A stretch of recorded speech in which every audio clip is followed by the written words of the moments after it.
and IPS, Brother Khalid Rahman, Ambassador Narmana Hashmi, Dr. Farhad Taj, Dr. Manzoor Afridi, and co-editors of the book, uh, Dr. Najmuddin Bakar is online with us, and Dr. Adam Saud is going to join us shortly. As you all know, today we are holding this seminar on China's globalization and the New World Order. And we are also going to launch a book with the same title, China's Globalization and the New World Order. The co-editors of the book, as I just mentioned, are Dr. Adam Saud and Dr. Najmuddin Bakar. Ladies and gentlemen, the book has been edited by these two co-editors. It carries about 17 chapters on different aspects of this topic. But I think the co-editors will better introduce it in detail to you. I'll briefly try to introduce the topic of the seminar, which is again, as I said, the same, China's globalization. Recently, we have observed that there has been a great shift in China's approach to globalization. Previously, it simply wanted to integrate into the world economy. But now, its approach involves a proactive attempt to redefine the new world order. Beijing is now positioning itself as a central architect of global governance, promoting a vision that challenges the traditional US-led liberal order. Lately, China has formalized its vision through four primary global initiatives. These are designed to provide a Chinese solution to the deficits in peace, development, and security. These four initiatives are Global Development Initiative, which focuses on poverty reduction, food security, and green development. It primarily targets the global south. The second initiative is Global Security Initiative. It promotes a security for all concept that emphasizes national sovereignty and non-interference, directly contrasting with Western-style alliances like NATO. The third initiative is Global Civilization Initiative. It argues against universal values like Western democracy and instead advocates for the respect of diverse national cultures and diverse political systems. And lastly, Global Governance Initiative. It was launched in 2025 and it seeks to reform international institutions like the United Nations and WTO. It wants to give more weight to developing nations and multipolarity.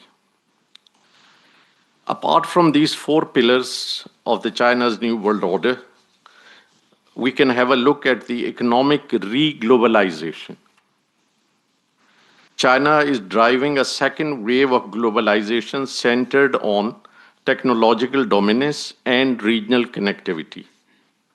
The Belt and Road Initiative, or BRI, reached record engagement levels that's over 120 billion in the first half of the year alone. It has evolved from simple infrastructure, roads and bridges, to the digital Silk Road and Green Silk Road, focusing on AI, 5G, and renewable energy. Then China's massive trade surplus, which is exceeding 1 trillion in 2025, is driven by exports of the new three, which are electric vehicles, lithium batteries, and solar products. This has led to the trade tensions with the EU and the US as China seeks to dominate the fourth industrial revolution. And then alternative financial systems. To reduce dependence on the US dollar, China is actively promoting the digital yuan and building financial platforms with the Shanghai Cooperation Organization and BRICS Plus.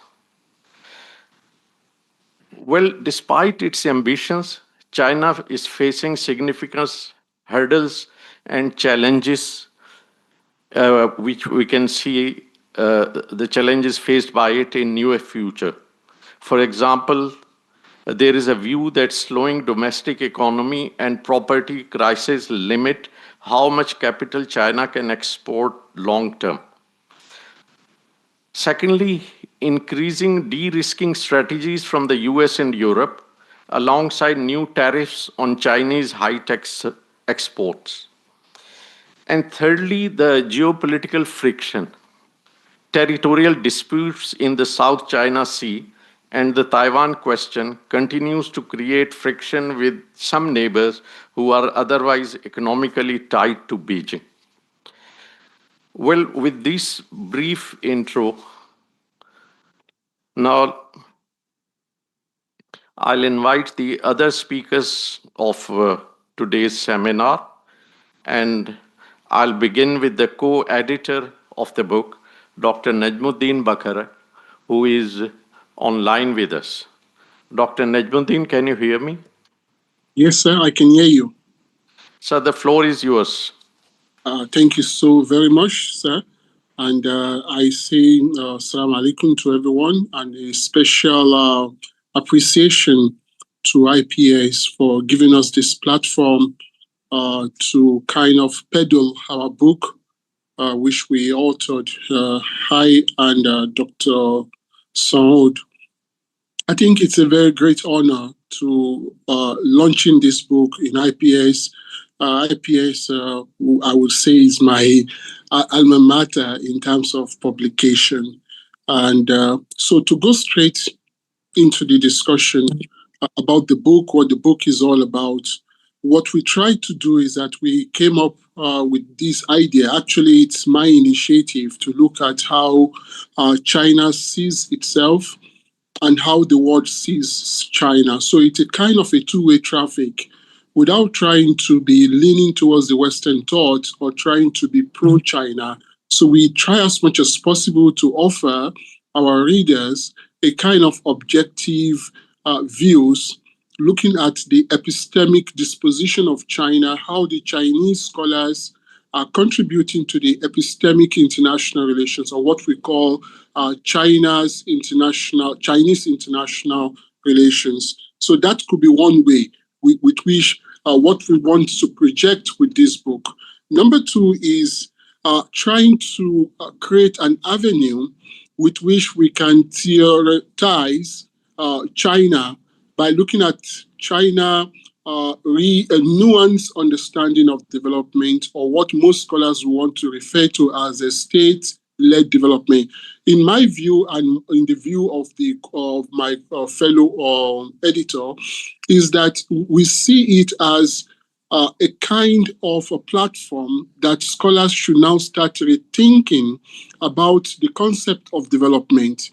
In most of the time, and for decades now, we have been so fixated to the Western definition of development. So we want to see, and we try to establish empirically, that there is an alternative episteme in how the Chinese look at the concept of development. So I call this the state-led development and theoretization of development. Number three is what we call the flat world, that the world is unflat. There is inequality in the global landscape when we talk about the binary world order of the global north and the global south. So in our understanding, the BRI project and every other mega project that China has embraced over the last couple of years is a way to create that equal world, to flatten the world, not to flatten the world using the nuclear weapon, not to flatten the world with missile,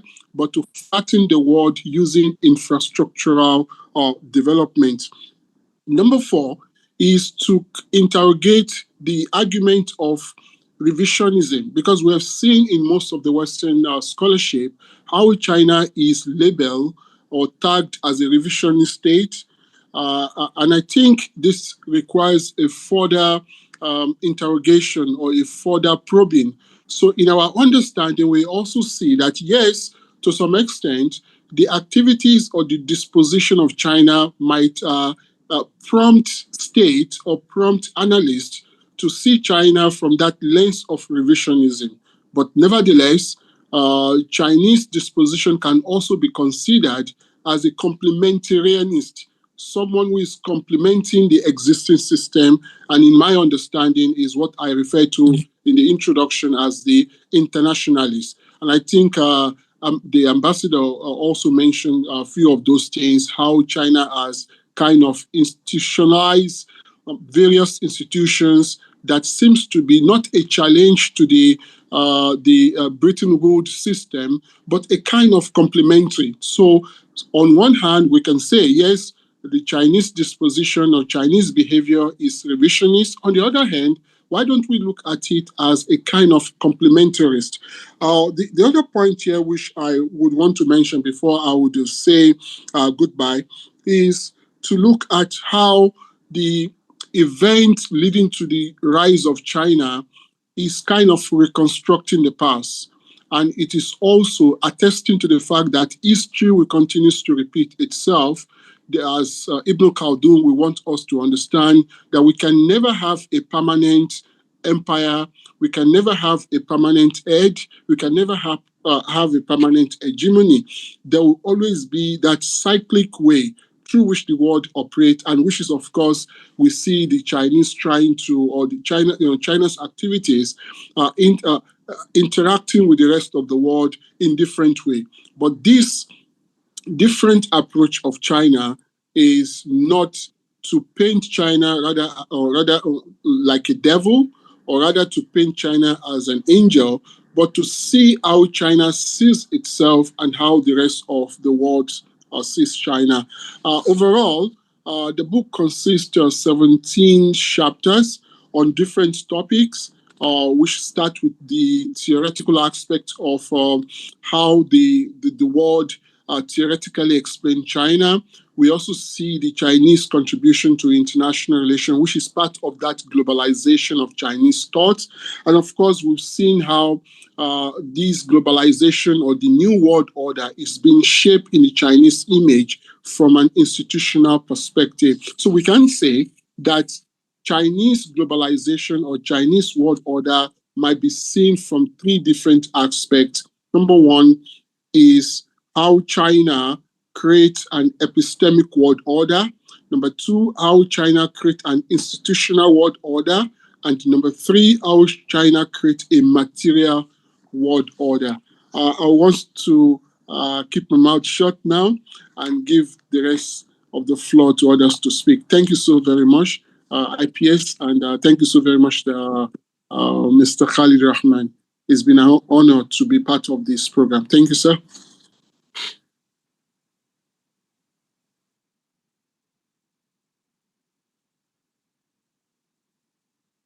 Thank you, Dr. Najmuddin.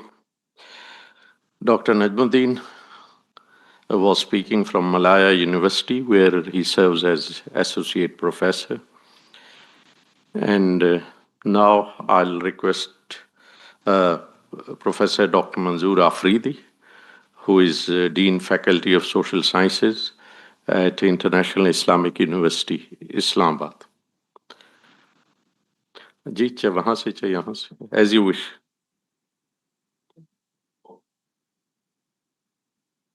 You have both options. Thank you.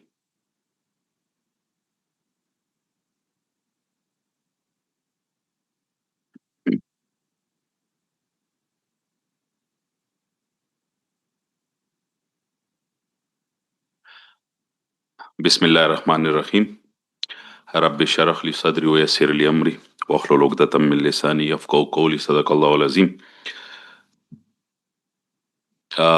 Khalid Rehman Saab, Chairman, Institute of Policy Studies. Ambassador Syed Ibrar Hussain, Vice Chairman, IPS. Dr. Farhat Taj and Ambassador Namana Hashmi, ladies and gentlemen. Uh, I congratulate the co-editors, Dr. Bakr Najmuddin and Dr. Adam Saud, and also I congratulate Institute of Policy Studies for publishing this book and also for arranging the today's event to talk on this book and to have a seminar.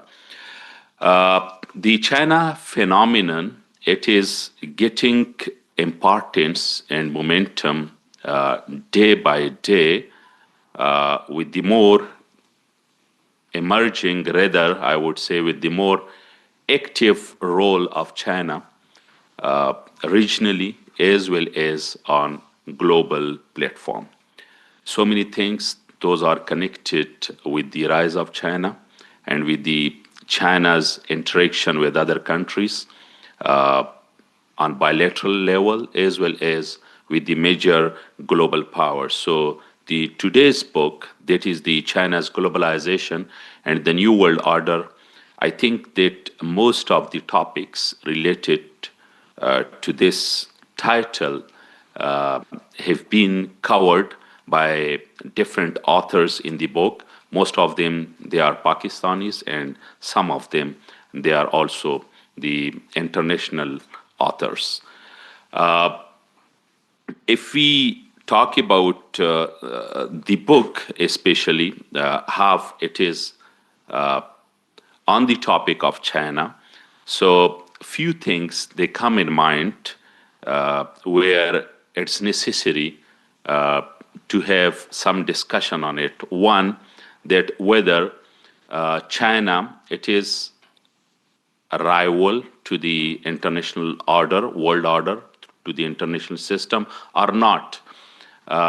What we see, if we look into the China's history, I mean the communist China since 1949 when it became communist. After that, that was the era of the revolution export when there was the Mao era. So it was totally a different China till 1976 until 1978 when Deng Xiaoping opened China to the world, and then reforms agenda and the four modernization program and China's active engagement with the world, it started.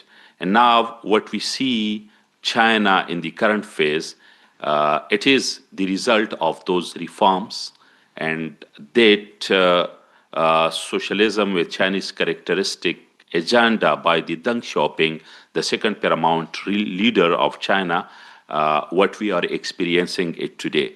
So about the international system, in the Mao era, we can say that it was challenging the system that China was not integrating in the system. But on the other hand, the Western powers, the United States and its allies, the capitalist countries, they were not willing to accommodate China into its own orbit. The biggest question that time, the People's Republic of China's seat in the United Nations, the Vietnam War and so many others. But after that, when it was allowed that People's Republic of China had to represent the Chinese nation in the United Nations, and Taiwan had to be expelled from United Nations. So I think that was the point where interaction started between China and the Western world.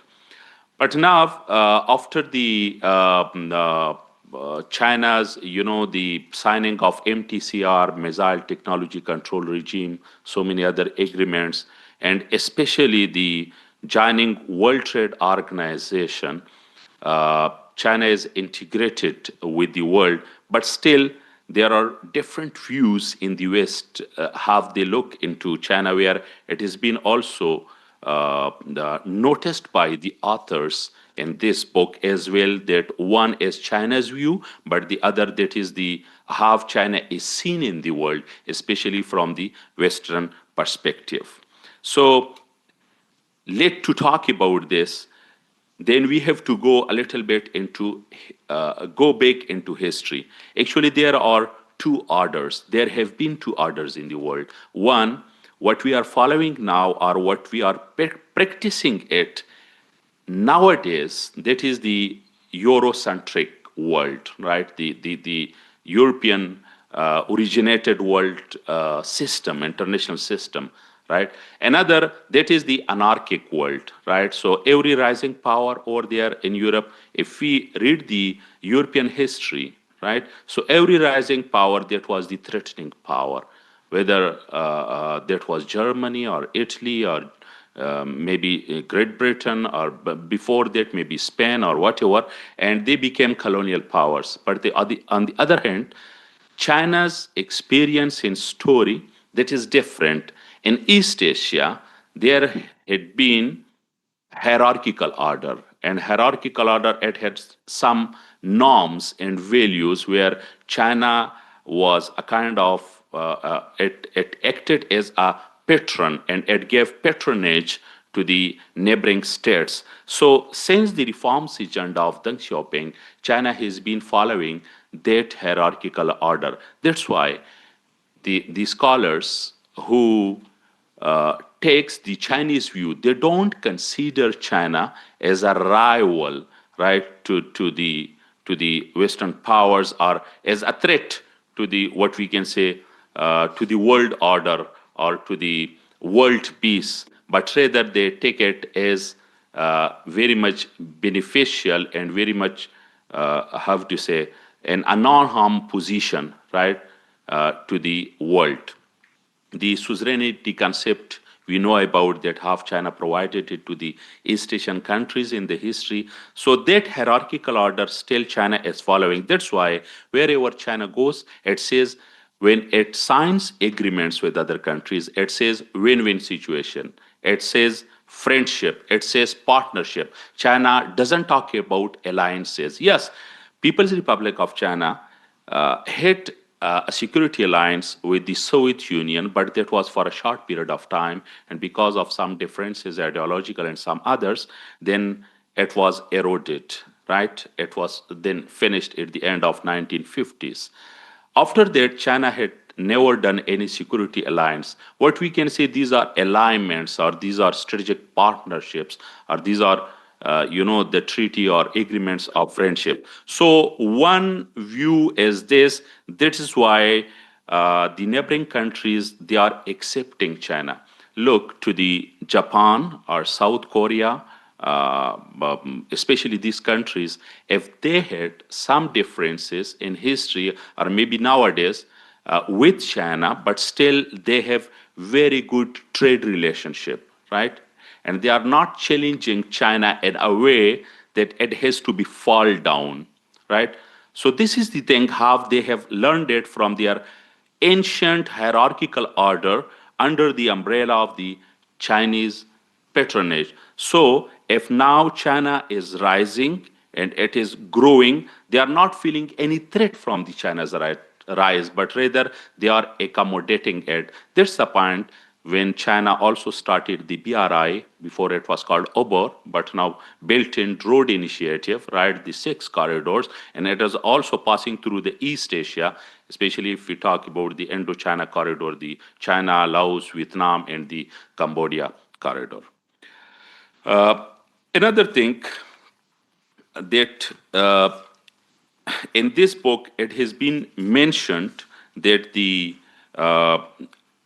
everywhere China, if it has access, it doesn't talk about the in a an offensive way, but rather it talks about stability, peace, and friendship. So the 5 principles of peaceful coexistence, China still following what it had signed before with India in 1954 about the non-intervention in internal affairs, about the non-aggression, about mutual respect, equality, and same the principle of peaceful coexistence. So these 5 principles are still the we can say the cornerstone of the China's foreign policy.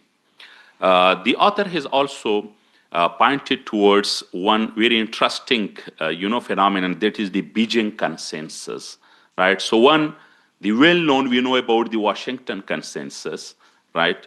The world order, or the post-war, the World War II system, how it was created, the World Bank, IMF, the United Nations, right? And even the WTO, all these are the, we can say, the offshoots of this, that Bretton Woods system. But on the other hand, now we also have the emerging Beijing consensus, right? That a new form of governance, a new form of development, and also the infrastructural expansion that is being taking place under the leadership of China. So that what we can say it may be termed as the Beijing consensus, that the regional countries, the neighboring countries, they are not having any kind of fear from the China's expansion, from the China's development, and from the China's rise. Another thing, they also have in their mind the China's history of that hierarchical order, that yes, the China's development or the China's rise, it will equally benefit other countries of the world, especially the China's neighboring and the regional countries. But well, the author has also discussed about the state level, state-led development, right? So an interesting one, the China's economy, what it is today, it is not like we call it 100% or totally communist, or the state-controlled or the socialist economy, but there is something from the capitalism, but the author called it as the state-led development, that state is mainly responsible. But on the other hand, in the liberalism, or in the capitalist liberalism in the Western world, right, state has not too much connection with the economy or economic relationship, and with the each passing day, this multinational corporation phenomenon, or the more liberalism, right, in economy that is expanding, and the state control that is what we can say that is eroding. But on the other hand, China has also, it has its own kind of development that the author, Dr. Najmuddin, called it as the state level development. Uh, if we conclude the China's globalization and the new world order, it is like that China is not directly hitting the international system. What I consider and what I have perceived from this book, but rather it is integrating, and it has been integrated too much with the international system, but it has to bring some kinds of reforms, right? That trade or development, it should not be treated as a zero sum game, but rather to be treated as non-zero sum game and win-win situation. There is also discussion about the unipolarity and the multipolar world, multipolarity. Well, uh, China doesn't consider itself as a superpower, or from the Chinese perspective, it is not aspiring for the superpower status. Well, it will be decided by the future that China is going towards that or not, right? But at least we can say, especially under in the last 12 or 13 years, when the current president of China, Xi Jinping, he came to power. Now, before him, we have seen China as an economic expansionist, right, in positive terms. But after coming into power of Xi Jinping, now China is militarily is also very much active in defense expenditure, and also by signing various agreements, and also politically, right? Its role in Afghanistan, we know the inviting of Taliban to Beijing in the Moscow conferences, the China's role, and even today to bring Pakistan and Afghanistan closer to one another. And there have been trilateral conferences in Beijing, Kabul, and also in Islamabad by Wang Yi and before Salahuddin Rabbani, the Afghan foreign minister, and here Shami Mut Qureshi, that time now Ishaq Dar is the Pakistan's foreign minister. So, of course, for that, China has its own interest as well, the BRI, the CPEC, the INEC Copper Project, so many others.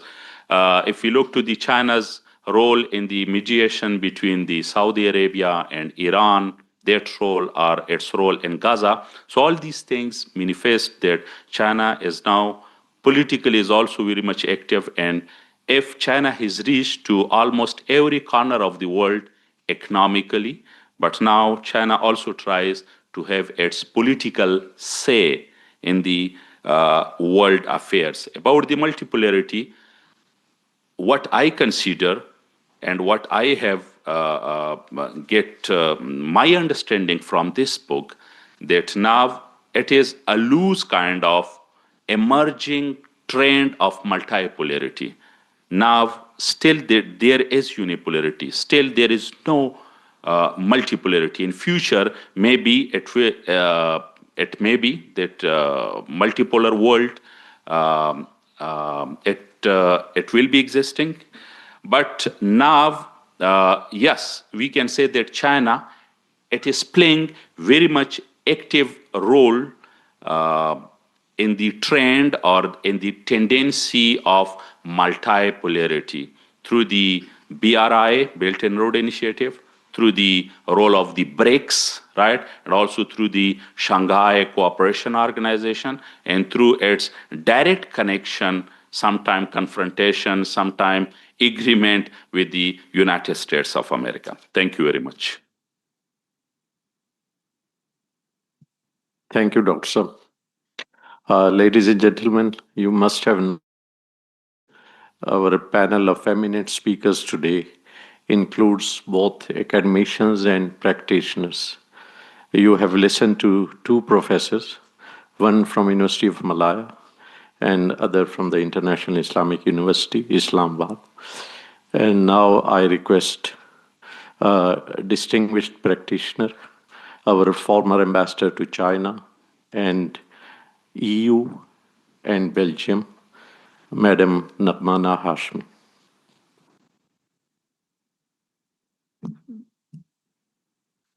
Assalamu alaikum. To begin with, I'm terribly sorry, but I'm still recovering from a very, very bad influenza.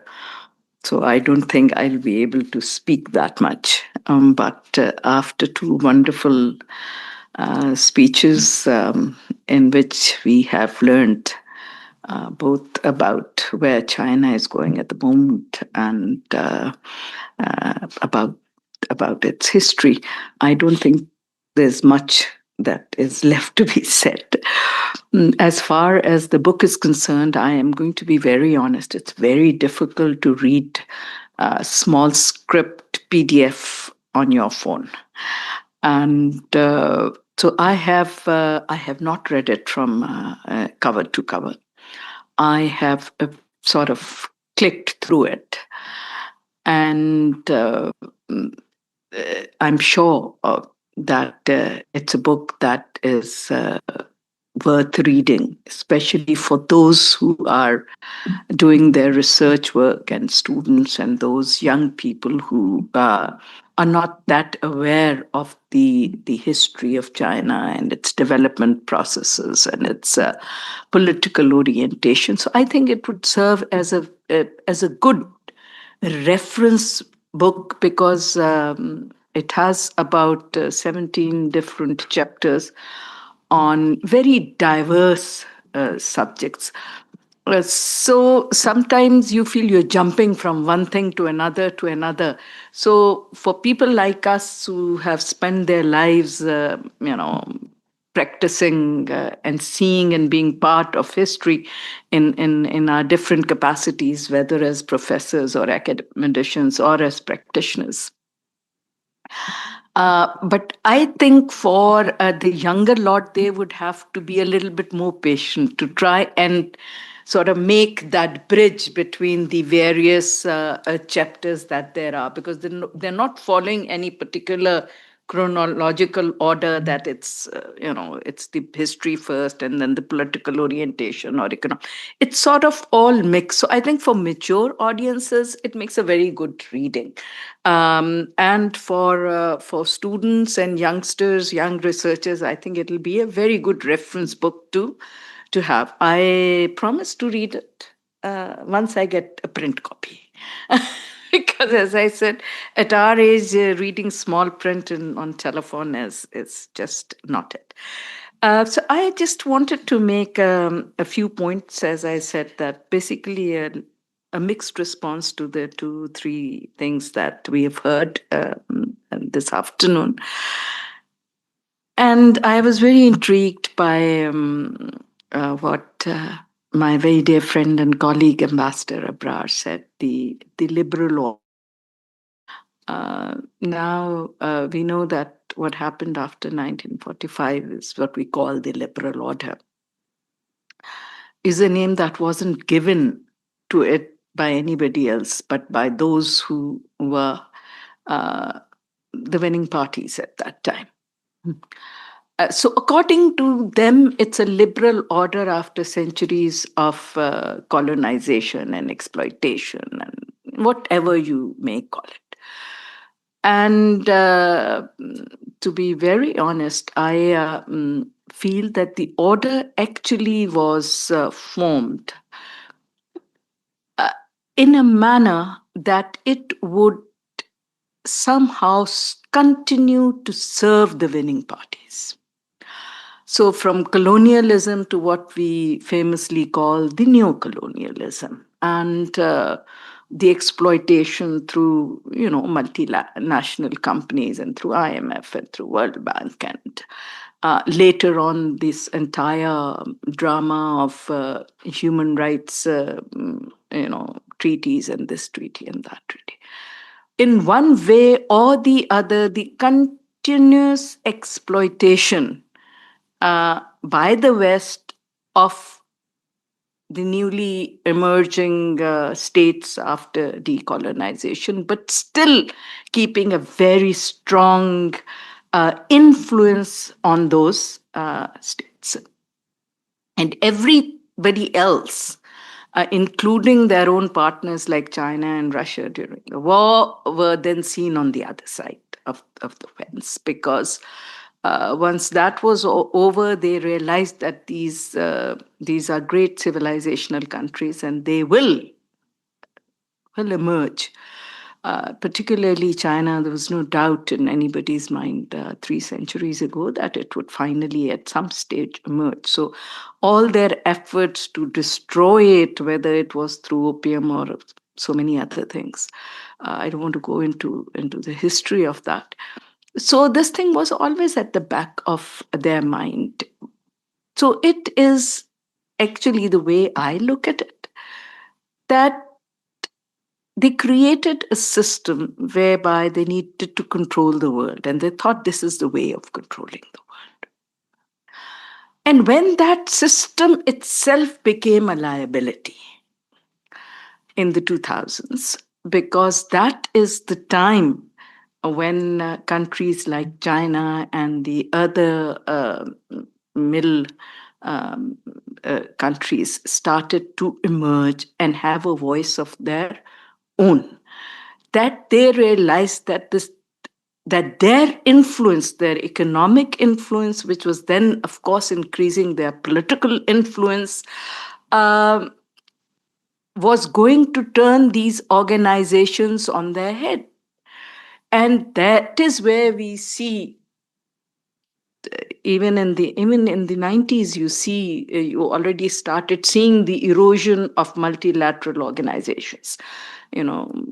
America walking out of UNESCO, not paying their UNICEF debts, walking out of WHO when COVID came, and denying climate change, leaving the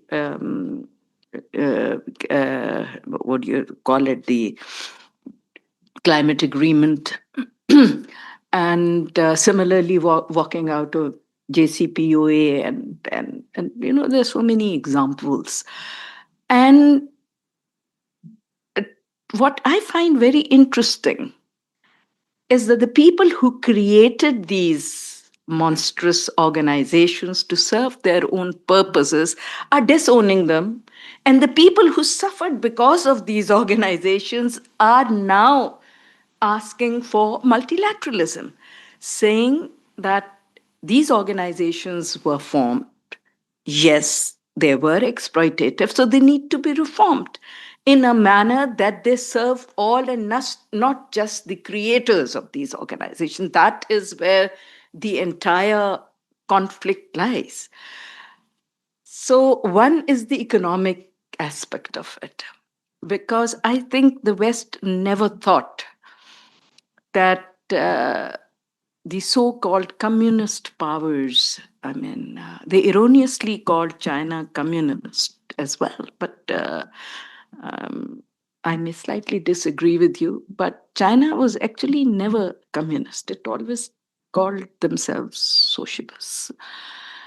And that is the reason why the split with the Russians happened, the Soviets happened, because the Soviet form of communism is what we call pure communism in its original form, where they advocated a similar political system, a similar economic system, a similar governance system to fit all different kinds of countries. And that is where China parted ways with the Soviets, because the Chinese said that you cannot have one size fit all, because all the countries have different resources, different capabilities, different historical experiences, different civilization wisdoms. So you cannot have one system. You have to have a system that suits every individual country according to their own strengths and weaknesses and their historical experiences. And that is where China came up with this concept of communism with Chinese characteristics. And this precedes Deng Xiaoping's era, because it was actually in Mao's time, that in 53 when the split happened. And it was when the Russian leaders went to China and told Mao that China needs to bring more communism to China. And Mao very famously said, no, we don't need to bring more communism to China. We need to bring more China to communism. And that is where they coined this terminology of socialism with Chinese characteristics that paved the way for then, the Deng Xiaoping era to come and make all those changes. And I think that is the concept that is going on. Second, I think there's a slight misperception. I could be wrong. I'm not a historian. I've just had two long postings in China and my own interest, but I could be totally wrong. But my take is a little different.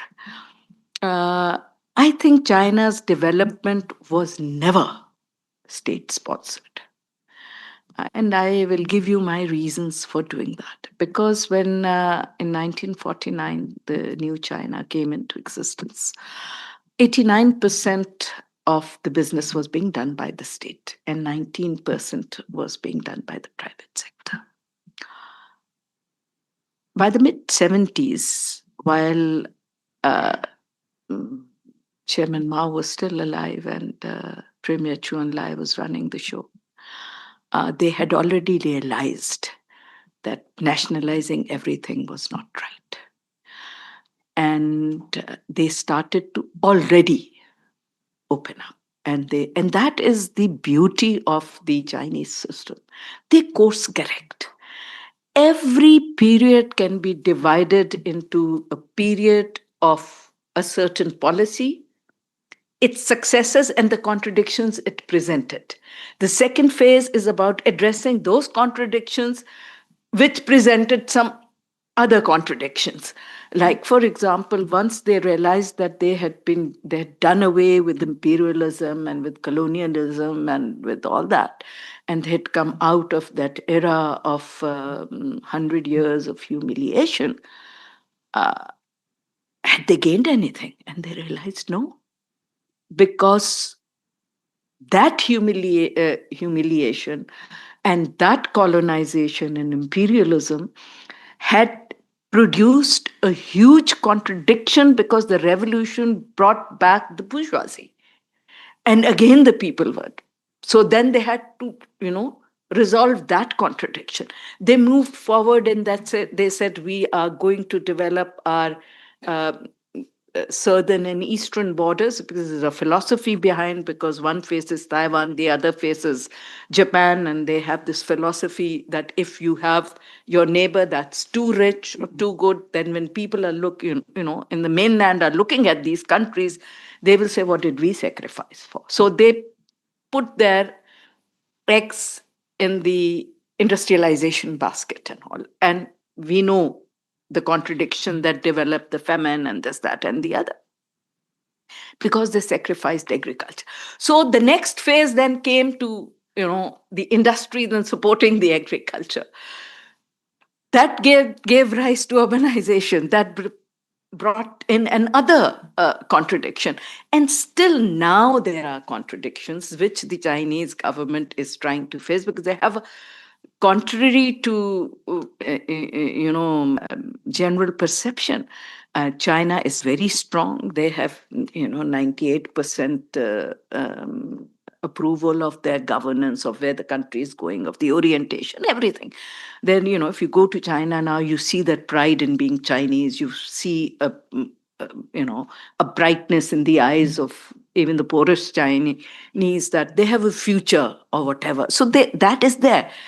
But still, it's 1.6 billion people who were promised that by the time New China becomes 100 years old, they would complete the rejuvenation of the motherland, which means politically, economically, and sovereignty wise, bringing China back to its former glory. Till the collapse of the, Soviet Union, the West thought that this political system, this governance system, this economic system will not work. It will collapse. It is not bound to work. This is, And once Soviet Union collapsed, they thought this was it. Now we should forget about China. This will implode anyway, because we've seen. Without realizing that there was a huge difference between the Soviet way of thinking, the Soviet civilization, and the Chinese way of thinking, and the Chinese civilization, and whatever. And it is only since the 2000s that the world started to realize that, hold on, they have put themselves on a path to development which has no U-turn on it now. So they're not going to have setbacks. And that is where you see the change all of a sudden. About the anti-China rhetoric increased, and the pressure on Taiwan increased. Somebody just mentioned about how China got its seat by dethroning Taiwan, which was absolutely a wrong that had to be, set right. But how did that happen?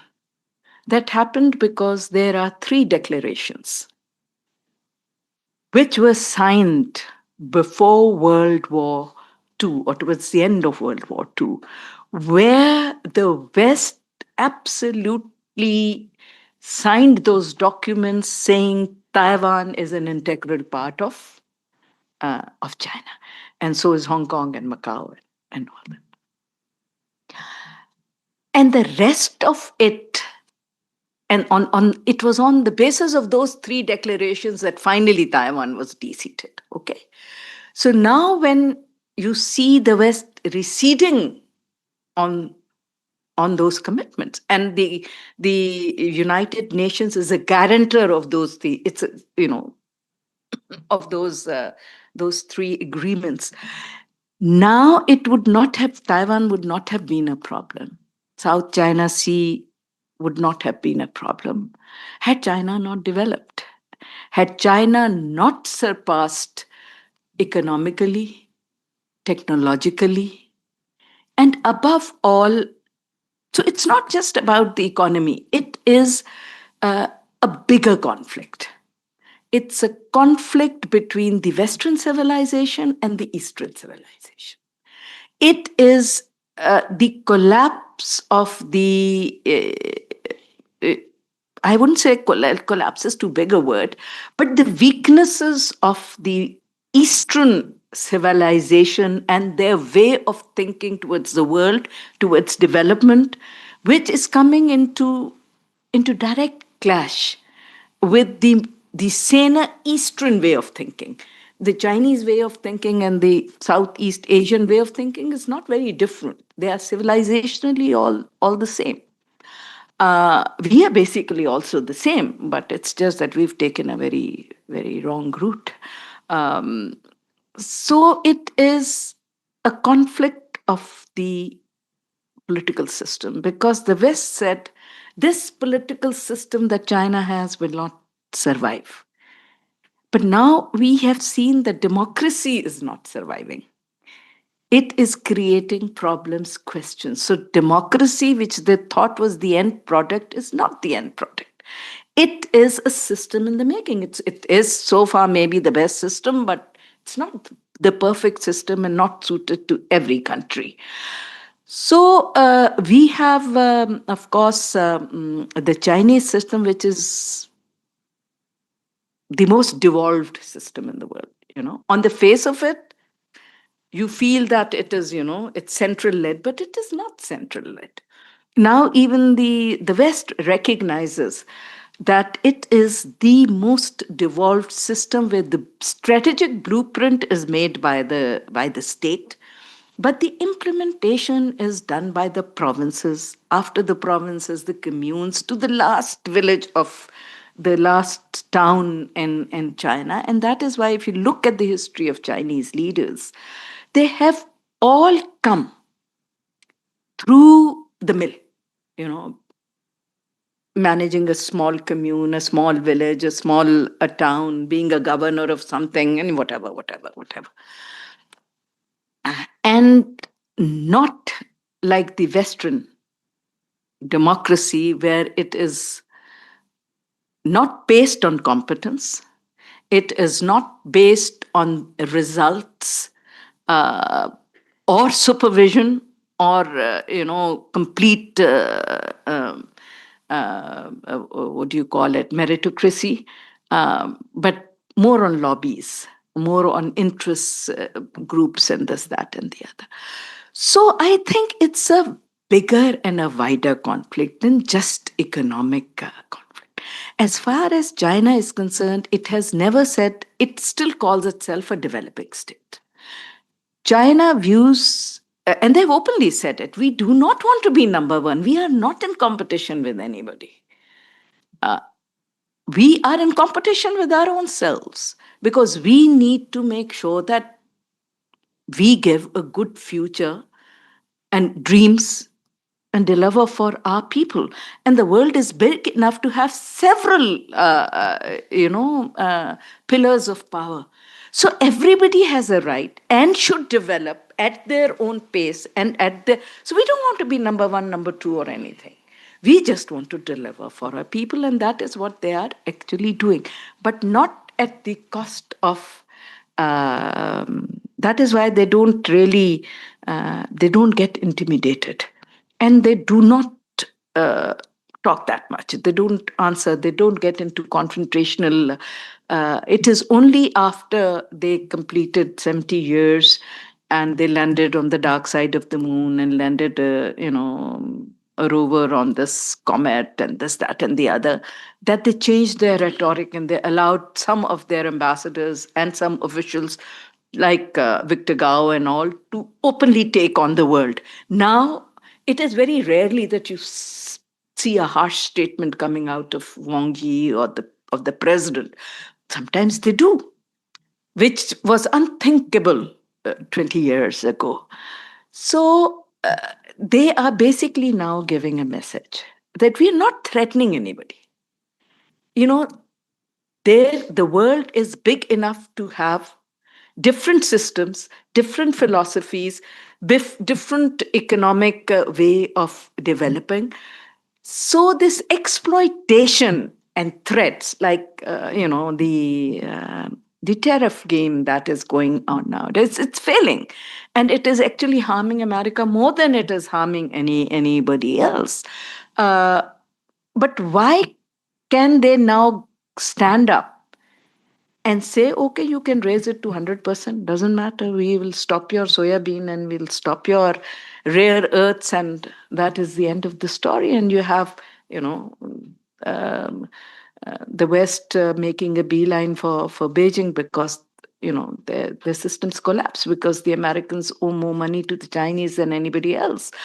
And the China factor is also creating a lot of problems between the Americans and the Europeans. So this 100-year old Euro-Atlantic cross-Atlantic relationship is busting at, it seems, because of X number of reasons. Now the European Union uh, is talking about more strategic autonomy. Macron said it. The French are saying it. The Italians are saying it. The Germans are saying it. Everybody is saying it now because they've seen what troubles it has. So they're fed up of the wars, fighting America's war. So there is a lot happening. America does not want to let go of their influence, particularly in Asia, because that is where the riches are, Africa and Asia. And that is why we see, and I think just 2 minutes more, that is where I think that we need to be, countries like Pakistan need to be very, very careful. And we need to understand that we are the middle powers. And gone are the days of extreme alliances that you are either here or there, or you're so called non aligned, and nobody was non aligned. But this is now, we are entering the period or the era of multi alignments. Because there is also multi dependencies. You're dependent on America for a certain thing, but you're dependent on China for something else, and you're dependent on Russia for something else, and for markets you're dependent on the Africans and the South Americans. So it is a multi-dependency world that is emerging. With the result, the best thing to do is neither to be here nor there, and see where your best dependencies can be uh, you know can be addressed. Because, and that is where I think are going blindly uh, or getting enamored by the wooings of the Americans. We should be a little bit more careful. We need to learn from history. We need to learn from our experiences. And frankly, since it's Chatham House rules, I say it anyway on the media also, so I don't care. Because abhi, ऐसे लग रहा है कि जैसे एक dejected महबूब को कोई जरा सा इशारा कहीं से मिल जाता है ना, तो आप से बाहर हो जाता। तो इस वक्त we are behaving like that desperate महबूब कि जी वो ट्रंप ने ये कह दिया, फलाने का फोन आ गया। ओ भाई, ट्रंप को तो अपना नहीं पता सुबह किधर है, शाम किधर, आप किधर जा रहे हैं। यू आर नॉट रियलाइजिंग कि यूरोप ऐसे मर गया। We need to have good relations with it, but it's dead. America is, it doesn't know where it is going. And it is still going to take time. It's still a big power. We still need to have good relations. But would it be wise to put our relations with our time tested friends and new friends rather than putting everything in the basket of the Americans, as we now seem to be doing at least? I hope sanity prevails, because that would be a huge, big mistake for us.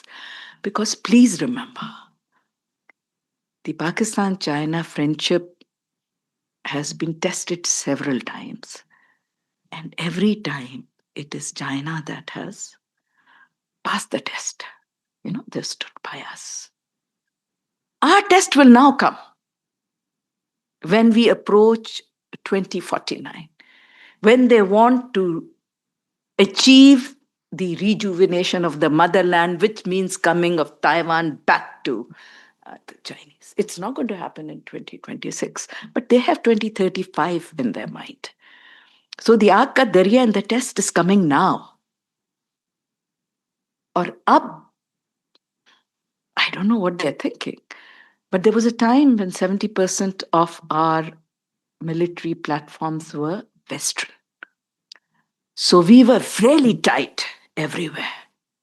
Today, 84% of our platforms are Chinese.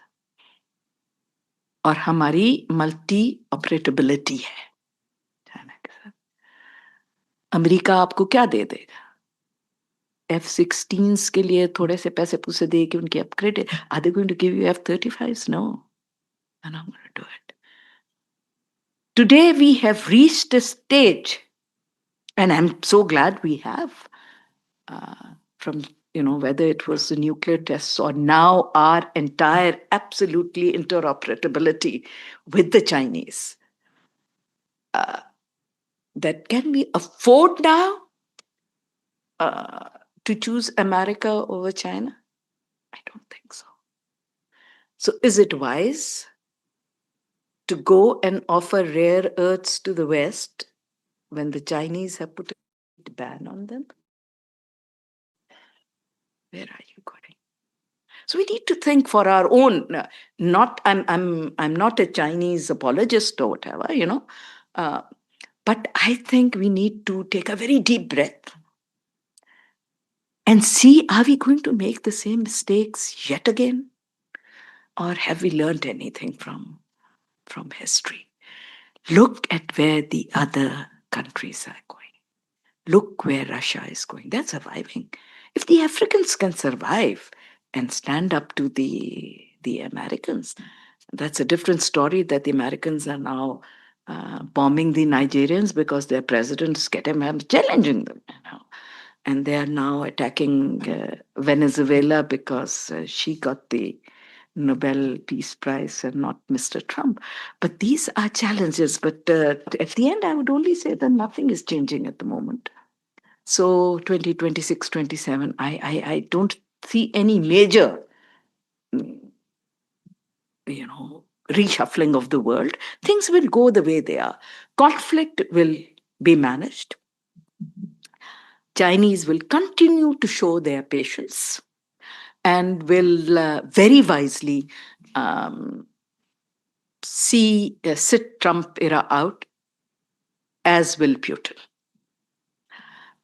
Because they realize that wasting their energies and their words on Mr. Trump is useless at the moment, because nothing is certain. So they will wait this term out.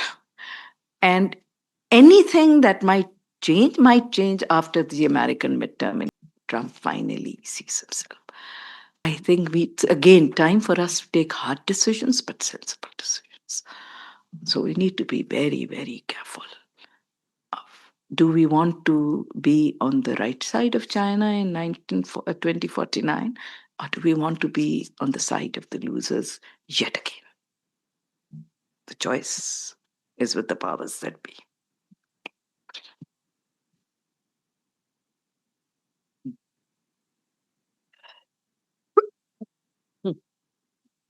Thank you, Madam Narmana, for an extensive and comprehensive talk. And now Professor Dr. Adam Saud is here.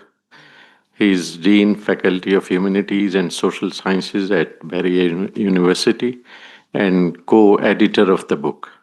I'll request him to give his talk. You have both the options. I'm just recovering from a very bad influenza, so I didn't.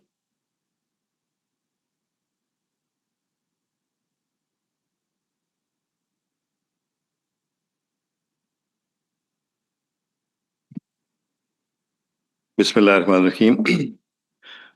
Thank you very much, Ambassador Prarsab. I'm really grateful to Institute of Policy Studies for giving us this opportunity to not to present ourselves, but obviously to discuss about the book that has been co-edited by me and Professor Najmuddin Bakri. I think he must be online. He's in Malaysia right now.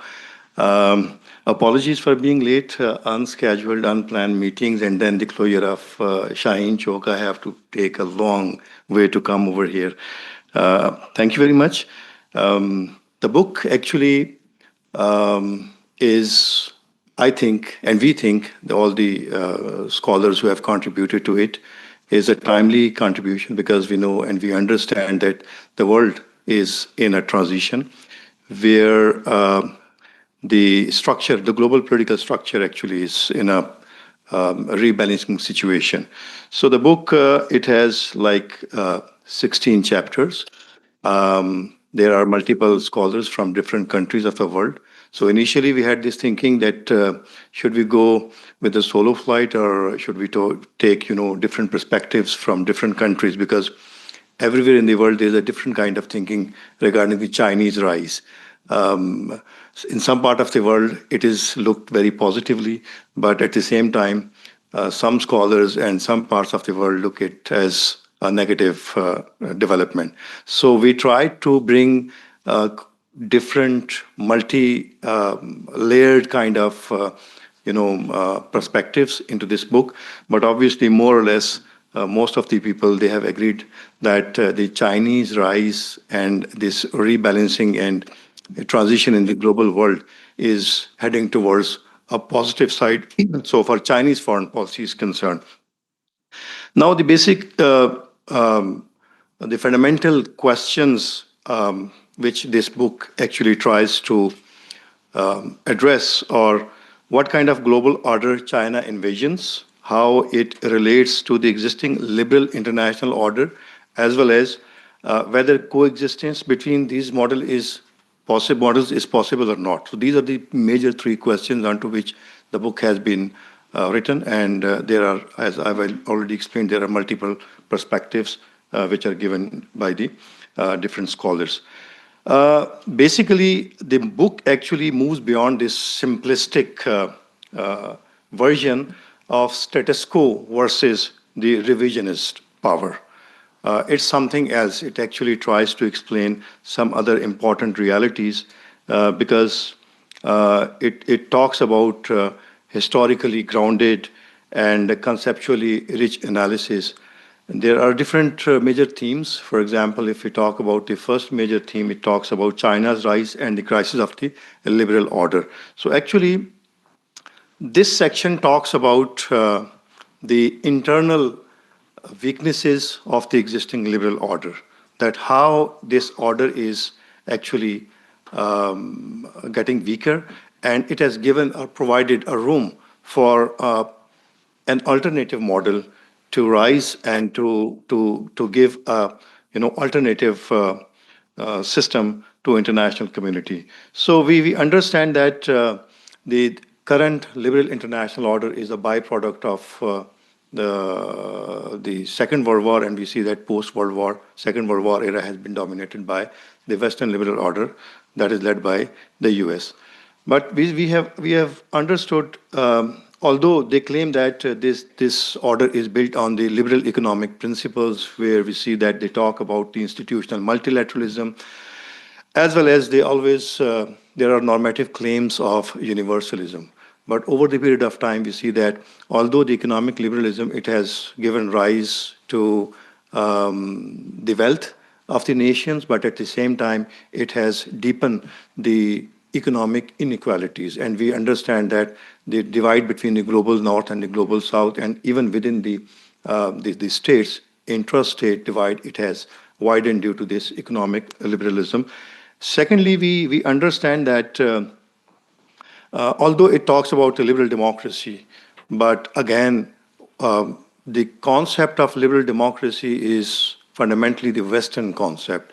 And there are certain other states and the powers which talk about their own internal structures, and they say that their culture, their institutions, their norms, they might not be contradictory to the Western liberal democracy, but at the same time, they do not converge or totally align with the Western concept of democracy. Therefore, we have seen over the period of time that the Western liberal democracy has not been successful in many countries in the world, particularly if we talk about the developing countries.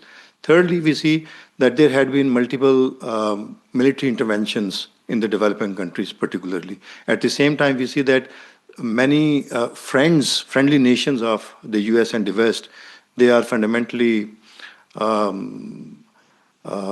anarchic. They are led by the military regimes, and in certain cases, they are absolute monarchies as well. So the Chinese model of development and the Chinese political institutionalism, it has got a room and it has got an opportunity to present itself as viable alternative global system to international community. So we see that this Chinese rise is not merely the byproduct of a vacuum that was created, but obviously the Western moral authority that has weakened and the Western norms which actually could not deliver to the people.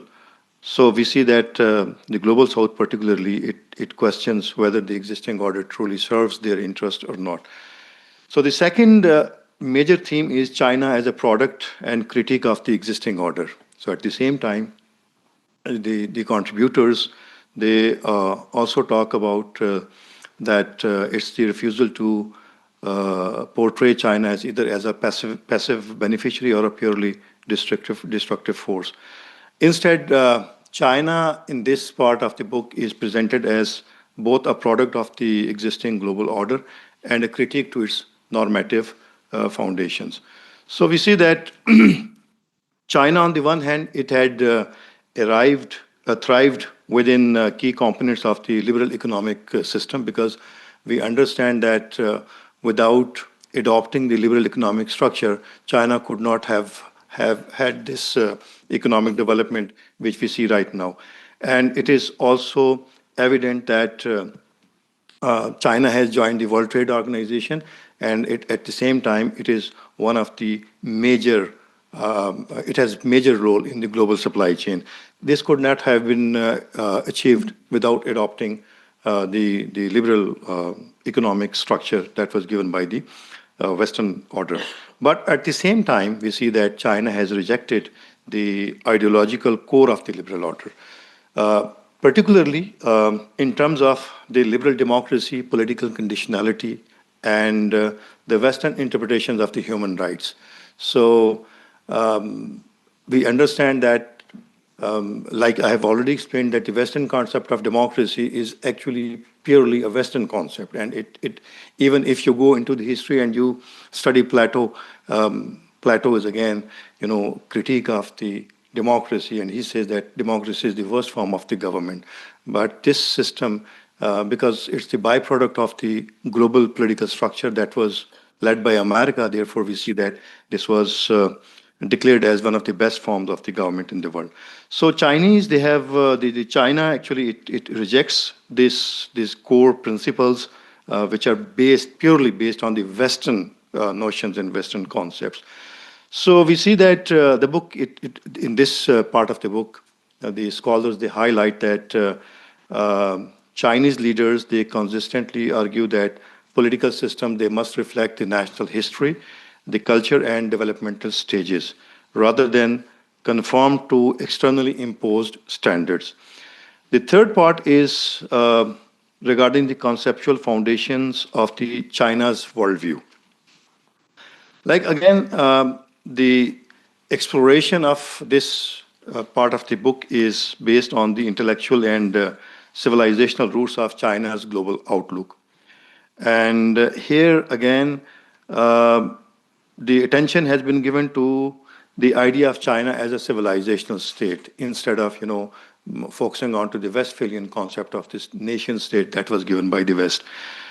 And again, in this part, the scholars, they talk about the civilizational state in terms of which was shaped by centuries of imperial governance, Confucius ethics, and hierarchical conceptions of the order. It also talks about the concepts such as Tianxia, that is all under the heaven. And we see that the China, it has given an alternative philosophical imagination of the world order that talks about harmony, philosophical hierarchy, and relational governance over the formal legal equality. One of the major concepts of this Tianxia can be the community with shared future for mankind. So the Chinese elites, they conceptualize the legitimacy, authority, and the global leadership. Uh, the next part is about the institutions, norms, and parallel order building. Here again, this part of the book, it talks about the Chinese approach toward the global institutions. And we have seen that China has provided some of the excellent examples of parallel governance to the international system. For example, they have brought in the BRI project, the Asian Infrastructure and Investment Bank, then the BRICS. They have also emphasized on the Shanghai Cooperation Organization. We have seen the expansion of this organization as well. So all this actually illustrates China's preference to incremental change rather than an abrupt rupture to the international system. And obviously, being a student of international relations, we understand that when there is an abrupt change, whether at the national level or the international level, it leads towards sometimes chaos and anarchy and obviously destruction and disruption. So Chinese vision is not to abruptly change the order, but gradually and incrementally they are looking towards the change. Now, they actually, this book actually convincingly argues that this strategy reflects neither pure revisionism, or the blind acceptance of the status quo. So it's something in between, and we see that there is a selective kind of engagement which shapes the Chinese global governance in areas which are aligned with interest, while the main core or the core principle of the Chinese foreign policy is to avoid the direct confrontation. The next part, that is this fifth part, is it's talk about the power, responsibility, and global leadership. So basically, the question that is addressed in this chapter or this part of the book is the global responsibility. That can China provide global public good comparable to those historically supplied by the US? And if so, on to what terms? So here the scholars, they talk about the Chinese global responsibility and how it's going to give a kind of responsible international system or order to developing countries, particularly, which are not happy with the existing system. So this part of the book, it talks about that China does not frame itself as an indispensable nation, or it never claims that it's a moral crusader. Instead, it emphasizes on the non-interference, mutual benefit, and pragmatic cooperation. That is again reflected in the community with shared future for the mankind. Now, it also talks about um, uh, the China is not as a benevolent alternative hegemon, nor as an irresponsible power. This section talks about China as state that's still negotiating between the internal tension, that is national tension between the national priorities as well as the global expectations. So again, there are internal challenges which China is facing right now, but obviously when a state is transitioning from a global power to a superpower, its global responsibilities, they also increase over the period of time. So the second last section is implications for the global south and the middle powers. This section particularly talks about the powers, the middle powers or the swing states actually, which are somewhere into the middle, whether we should look towards the speech that Ambassador Nagmana has actually given, kind of Pakistan situation, whether we should be aligning ourselves to the Western, the existing liberal order, or we should be aligning ourselves to the, alternative or emerging world order. So this section it contributes its attention towards the non-Western perspective, particularly Asia, Africa, and the Latin American states, which actually has not, the Chinese rise has not only provided them with economic opportunities, but obviously it has also provided them with the normative space to resist the Western conditionalities and particularly to diversify their strategic options. Uh, Here, the book actually it suggests that the future world is, or the future political structure or global order would not be unipolar or bipolar. It would be kind of a multipolar, a polycentric, where we see that not only the super or the great power, but the regional powers, they would have more say in international system, and they would have detrimental role so far the great power competition is concerned. Then again, there are certain states which have been taken as the case study. And the last part of the book that actually talks about the order, pluralism, and coexistence. It talks about, again, can multiple vision of the order coexist without descending into chaos or not. Uh, the authors in this section, they suggest that the answer lies not in the dominance or the replacement, but in negotiation, adaptation, and pluralism. So, in the end, I can say that this book is not a book about the inevitability of the conflict, nor it is an apology for any particular power, but it is a thoughtful, balanced, and intellectually rigorous explanation of how global order is being reimagined in the 21st century. So I think this book also reminds us that world order is not a fixed structure. Actually, it's a living, evolving process. And as a student of international politics, we understand that none of the world order it can exist for a long, long period of time. It has to change. The change is an unchangeable law of the nature. So change has to come. And now it depends upon how long a system or order can exist. That depends upon the capability and capacity of the powers which are at the helm of the affairs. So understanding China's role in this process is not optional, but I think it is essential. I thank you all.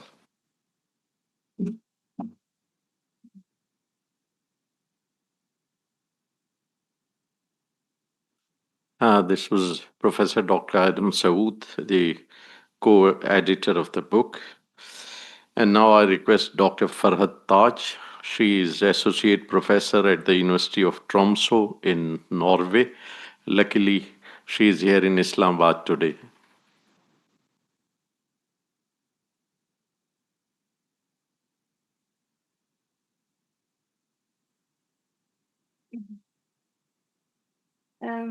Gee, my turn comes in the end when the earlier speakers covered a lot of what I wanted to say, especially Madam Ambassador and the editor, Najmuddin, and the second editor, and Afridi Saab. So, but still, I will try to say something that is not cover. Yes, I will try.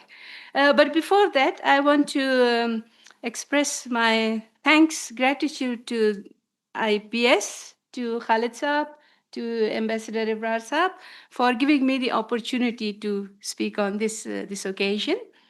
And to comment on this book, China's Globalization and the New World Order.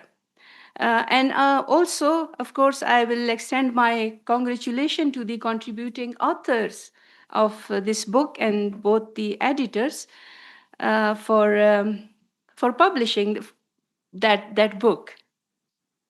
And I think the book in general is valuable for scholars, policymakers, and even general public because the events happening around this global upheaval uh, impact us all. Um, so, centuries ago, Ibn Khaldun said, analyzed the rise and fall of dynasties, and in his analysis, he actually underscored a universal truth, and that is that all orders, power orders, global orders included, they are subject to change. Now, and this is studied in this book, especially in terms of transition from European global dominance to the US-led liberal order, and now the situation emerging because of Chinese rising power. As we can see, for decades, the global system has been shaped by Western-led framework, characterized by free market, liberal democracy, and Western-dominated international institutions like World Bank and IMF.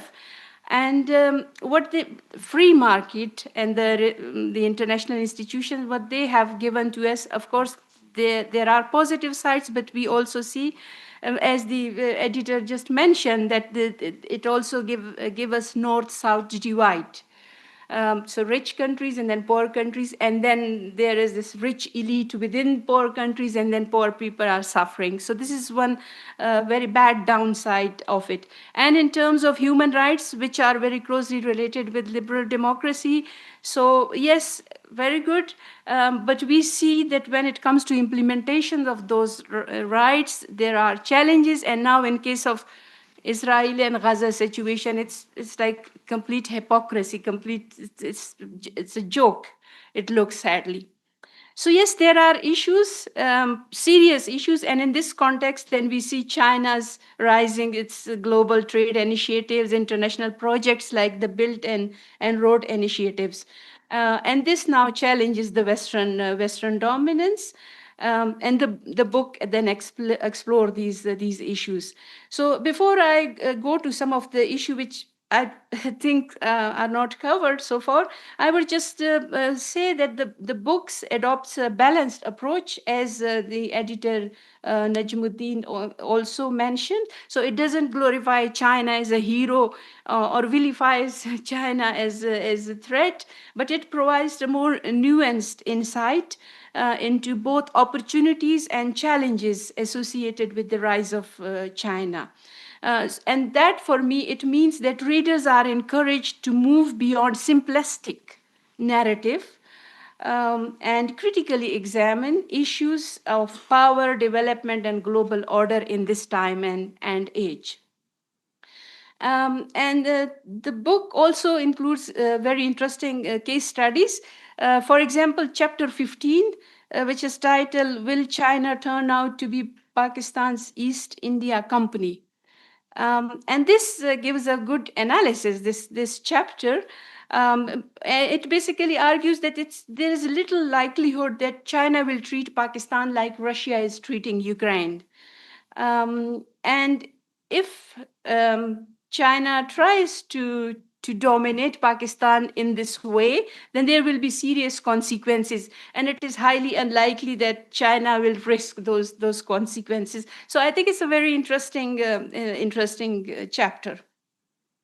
I also like the interdisciplinary approach in this book, which is drawing upon international relation theories, political economy, security studies, and of course the regional case studies. So it makes it overall a very good study. Now, like any scholarly work, uh, which cannot cover all aspects of issues related to global power dynamics and global order, this book too then of course it does not cover everything. And so I think for future, for the same uh, authors who contributed to this book, and also other researchers interested in this area, there are certain issues that I think they can look into, and they are interesting.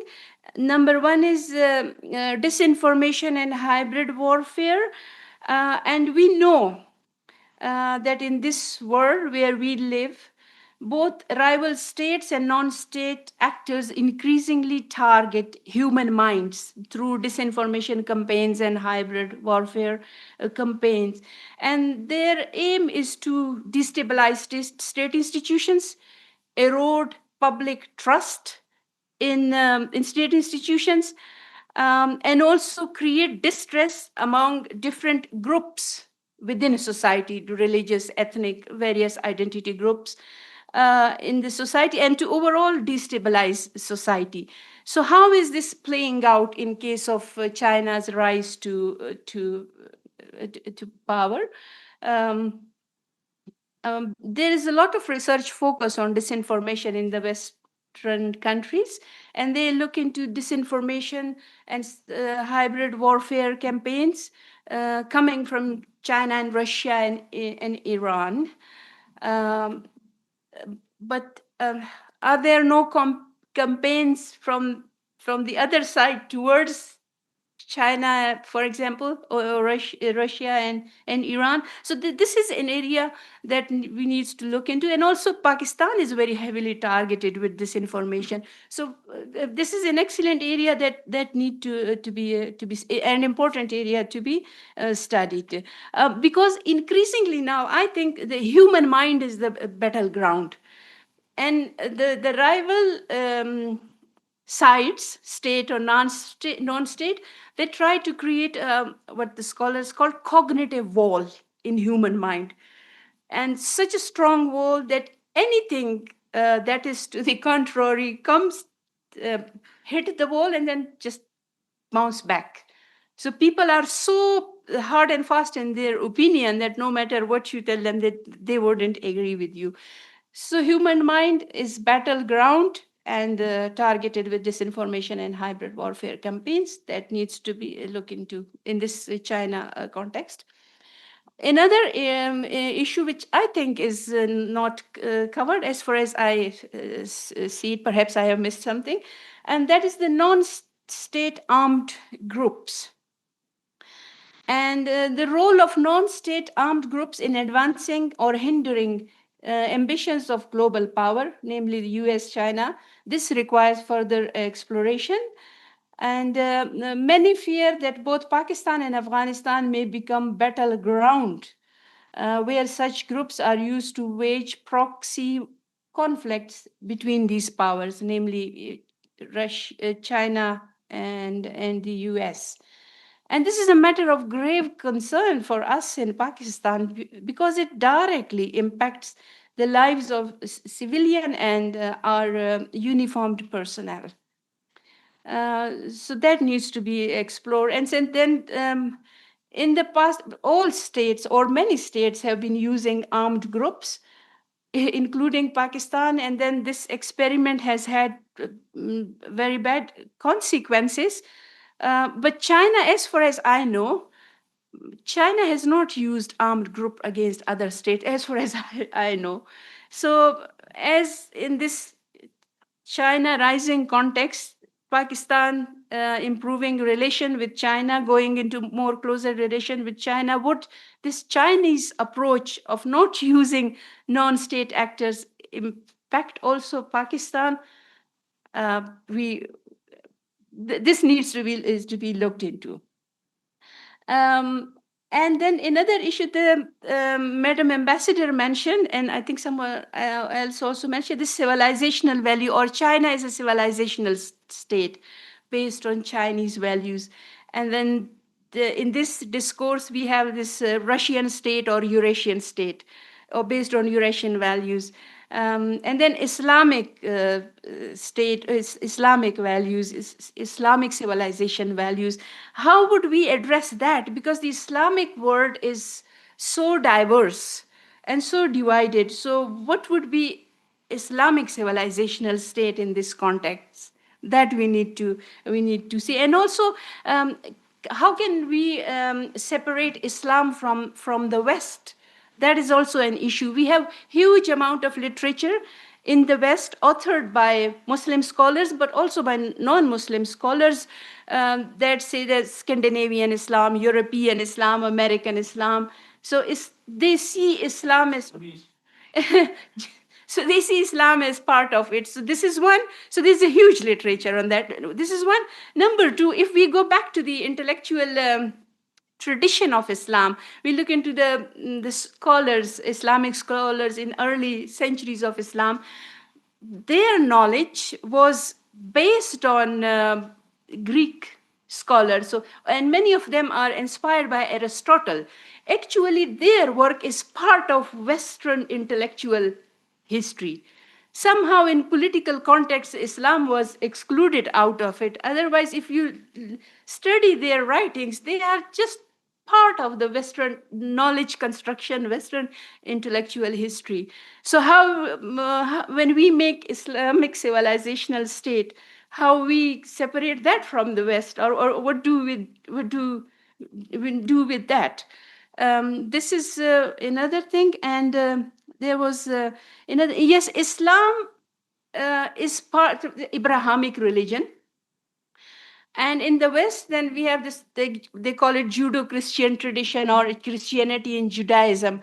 But Islam is also part of the same family of religion. So again, how do we separate that? When we say Eastern civilizational value or Eastern state, how do we put Islam into East then, and how do we delink, or what do we do about that? So these are interesting questions that needs to be explored. And lastly, I heard this word, and also this is in the book, the state-led development, and I think this is a very good idea, because in this market economy and liberal world order came this notions of NGO. And what NGO has given us, of course, there are some positive things, but at the same time, it looks to me that with this NGO culture, the state has shifted its responsibilities to the NGO. Like, for example, this is the absolute right of every child that he or she should have at least 10 years education at the state expense. But here we see state is just like dragging its feet, and okay, NGO will do that. So I think this is a very good idea, and that we need to promote and explore, that state should take the responsibility for human development.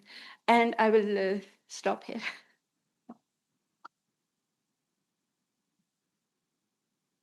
Thank you, Dr. Farhad Taj.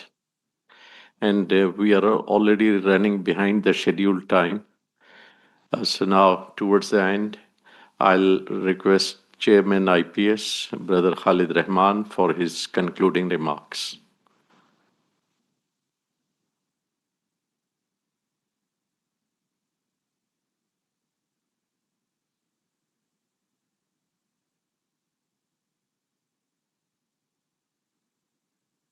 बिस्मिल्लाहिर्रहमानिर्रहीम।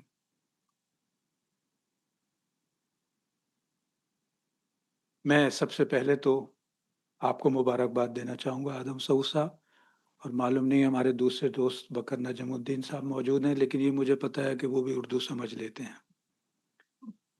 और हम उनकी वजह से अंग्रेजी बोलते लेकिन चूंकि मुझे मालूम था, इसलिए मैंने तो यही ऑप्शन इख्तियार किया। लेकिन कोई हरज नहीं, किताब अंग्रेजी में है, और किताब ऐसे मौजू पे है जिसकी ऑडियंस दुनिया भर में होनी चाहिए।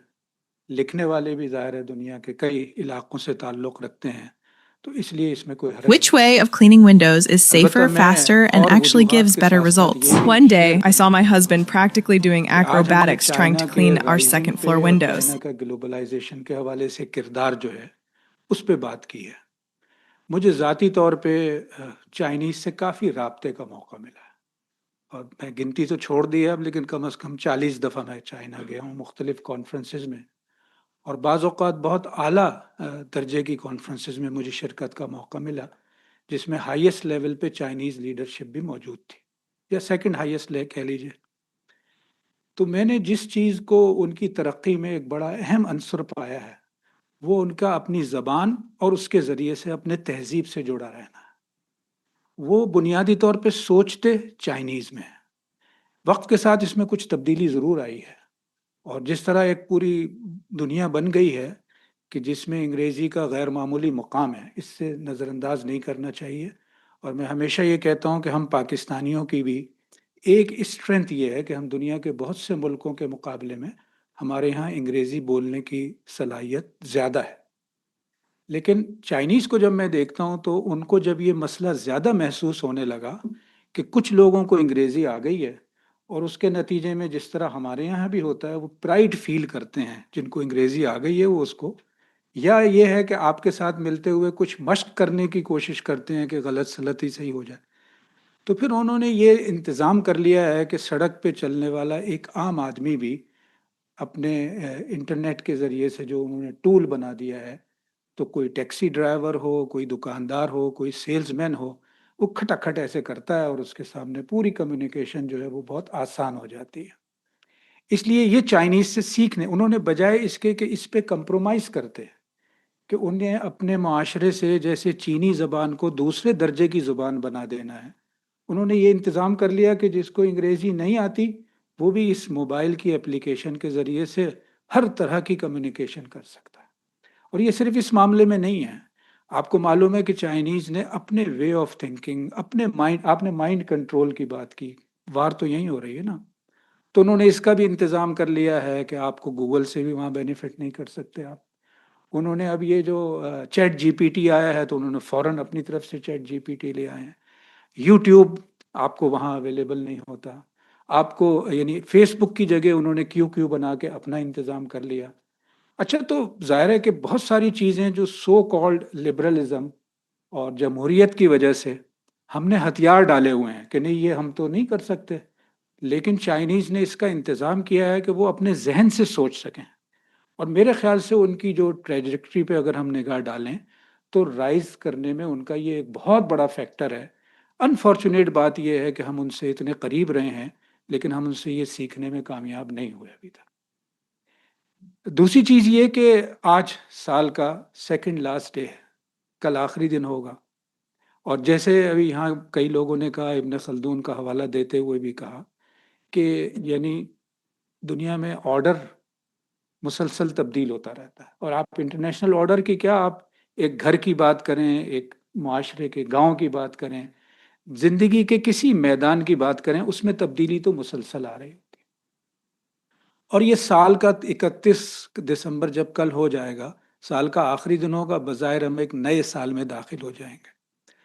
لیکن یہ بہت شارٹ سپین میں دنیا کو دیکھنا ہے اگر ہم ایک سال کی بنیاد پہ دیکھیں، خاص طور پہ آج کی تیز رفتار دنیا ہونے کے باوجود. لیکن اگر آج کے دن کو یا کل کے دن کو اس معنی میں بھی ہم دیکھیں کہ یہ 21ویں صدی کا ایک کوارٹر ختم ہوا ہے، تو ایٹ لیسٹ ہمیں ایک لارجر فریم ورک مل جاتا ہے چیزوں کو دیکھنے کے لیے. جب ہم اس پہلو سے دیکھیں تو 2001 کا منظرنامہ ذہن میں لائیے، اور اس کے بعد سے دیکھنے کی کوشش کیجئے کہ چائنا کی ٹریجیکٹری کیا ہے، اور اس کے مقابلے میں جو گلوبل پاور ہے، ظاہر مقابلہ تو ہے، یا اس کے ساتھی اس کے الائیز ہیں، تو ان کی ٹریجیکٹری کیا ہے. میرے خیال سے اس میں اب کوئی بہت زیادہ یہ مشکل سوال نہیں ہے کہ چائنا اس وقت رائزنگ ٹریجیکٹری پہ تھا اور ابھی بھی ہے 25 سال میں، اور امریکہ جو سب سے بڑا مد مقابل کہلائے گا، اگرچہ اس کے الائیز بھی بڑی ایک قوت رکھنے والے ملک ہیں ویسٹ کے، لیکن یا جاپان کو بھی آپ شامل کر لیجئے، تو وہ اس کے بعد سے ڈکلائننگ ٹریجیکٹری پہ ہے. اب اس کے اسباب کیا ہیں، وجوہات کیا ہیں، اگر آج 2025 میں ہم بیٹھ کے سوچیں کہ آنے والے دنوں کی ٹریجکٹری کیا ہوگی، مجھے لگتا ہے یہی والی ٹریجکٹری ہوگی. کتنے عرصے تک یہ اسی طرح ہوگی، کتنے عرصے تک مختلف جو کشمکش کے میدان ہیں اس میں کون کتنا آگے بڑھے گا. لیکن یہ ایک بہت بڑی حقیقت ہے کہ 25 سال کے عرصے پہ اگر ہم دیکھیں تو یہ دو ٹریجکٹریز ہیں.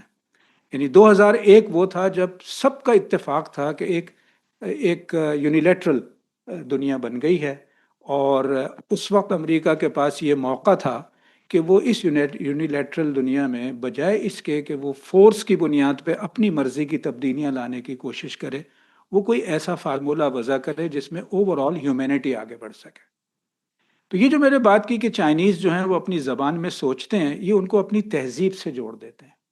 اور چائنیز نے اب جو گزشتہ 25 سال میں رائز کیا ہے، اور اس سے پہلے بھی جس کی جانب کچھ اشارہ پہلے بھی ہوا، اس کے نتیجے میں جو ویلیو فریم ورک ہے ان کا، آپ ممکن ہے 100% چیزوں سے اتفاق نہ کریں، لیکن ایک ویلیو فریم ورک ہے جو ہر معاشرے میں ہوتا ہے، اس ویلیو فریم ورک میں وہ مسلسل آگے بڑھ رہے ہیں. اور جس کی ایک اشارہ یہ بھی آیا، ایمبیسیڈر نغمانہ کہہ رہی تھی، بڑے بڑے دعوے کرنے کی بجائے خاموشی سے، صبر کے ساتھ آپ اپنے وقت کا انتظار کریں، آہستہ آہستہ آگے بڑھتے رہیں. چائنا جو ایک زمانے میں، ظاہر ہے ایسا وقت چائنا نے بھی گزارا ہے جب وہ اپنے اس اسٹائل سے تھوڑا سا انہوں نے یعنی تبدیلی کر لی تھی، اور وہ لگتا تھا کہ پتہ نہیں کیا کرنا چاہتے ہیں دنیا میں. لیکن جب سے انہوں نے کورس کریکشن کیا ہے، جس کی جانب ایمبیسیڈر نقمانہ نے بھی اشارہ کیا کہ وہ اس کے لیے تیار ہوتے ہیں، تو اب کورس کریکشن کے بعد یہ ابھی بھی وہ اس وقت بھی گلوبل گورننس انیشیٹو جو 1 سپٹمبر کو انہوں نے اناؤنس کیا ہے، اس کے اندر انہوں نے اپنے بارے میں لکھا ہے biggest developing country. Biggest developing country, تو ایک جانب تو اس کو ریکگنائز کر رہے ہیں وہ، اور یہ شی جن پنگ کے آنے کے بعد کی ٹرمینالوجیز ہیں جس میں وہ اپنے لیے گلوبل رول کو آہستہ آہستہ ریکگنائز کروا رہے ہیں. لیکن ایون ٹوڈے جب ساری دنیا کہہ رہی ہے کہ وہ ہمارے لیے ایک بڑے مد مقابل ہیں، اور معلوم نہیں کیا ہو جائے گا جب چائنا آ جائے گا، 1 ستمبر 2025 جس میں شی جن پنگ نے جیسے اپنے آپ کو ریکگنائز بھی کروایا، کنٹری کو بھی ریکگنائز کروایا، وہ جو انہوں نے یعنی سینچری پریڈ کی جس میں دنیا بھر سے 30 ملکوں کے لگ بھگ لوگوں کو بھی بلایا، اس موقع پہ بھی آپ گلوبل گورننس انیشیٹو کہہ رہے ہیں، تو آپ کہہ رہے ہیں we are the biggest developing country. اچھا، یہ تو میرا ذاتی طور پہ بہت سارے لوگوں کے ساتھ جب یہ بات ہوتی رہی، تو یہ بہت ہی انکسار کے ساتھ وہ ہمیشہ اپنے آپ کو ڈیولپنگ کنٹری اب تک کہتے ہیں. 25 سال کا تو میرا تجربہ ہے، اب بگیسٹ ڈیولپنگ پہ آ گئے ہیں، یہ بات ضرور ہے. اور ظاہر ہے کہ جب خدا حسن دیتا ہے تو نزاکت تو آئی جاتی ہے. تو یہ تو ہے کہ ساری دنیا اب ریکگنائز کر رہی ہے. میرا خیال ہے میں اس کو ریلیٹ کرتا ہوں اسی چیز سے کہ وہ جو ایک ٹریڈیشنل اور کنونشنل وزڈم اور ویلیوز ہیں، وہ اس سوسائٹی میں سے نکلی نہیں ہیں، اور اس کے باقی رہنے کی ایک وجہ ان کا اپنی زبان کو برقرار رکھنا ہے.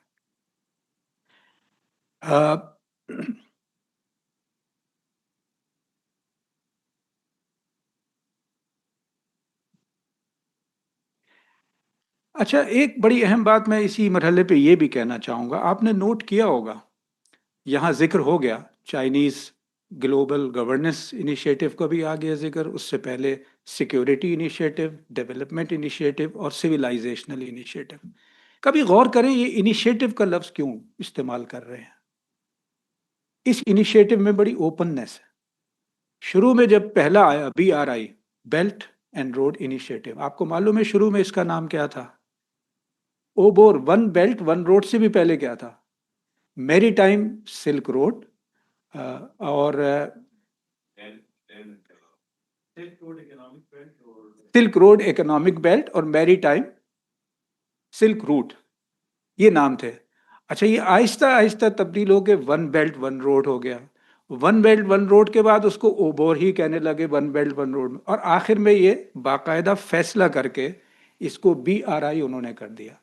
اس لیے کہ جب آپ 1 بیلٹ 1 روڈ کہیں فار ایگزامپل، تو آپ نے اس کو کلوز کر دیا. لیکن جب آپ کہتے ہیں یہ انیشیٹو ہے، تو اس انیشیٹو کی تو کوئی لمٹ نہیں ہے، یہ لائف لانگ انیشیٹو ہے. یہ ایک مرحلہ سر کرے گا، اس سے اگلے مرحلے میں جائے گا، یہ ایک پورا سوچنے کا انداز تبدیل کرتا ہے. اور اس کے بعد اب یہ گلوبل گورننس انیشیٹو تک بھی پہنچے ہیں. یہ سوچنے کا انداز ہے. میرے خیال سے اگر یہ چیزیں باقی رہیں گی چائنا میں، اور جیسا کہ لگتا ہے کہ باقی رہیں گی، اگرچہ ان کے یہاں ایک مرحلہ آنے والا ہے عنقریب کہ ظاہر ہے شی جن پنگ کی یہ تیسری ٹرم چل رہی ہے.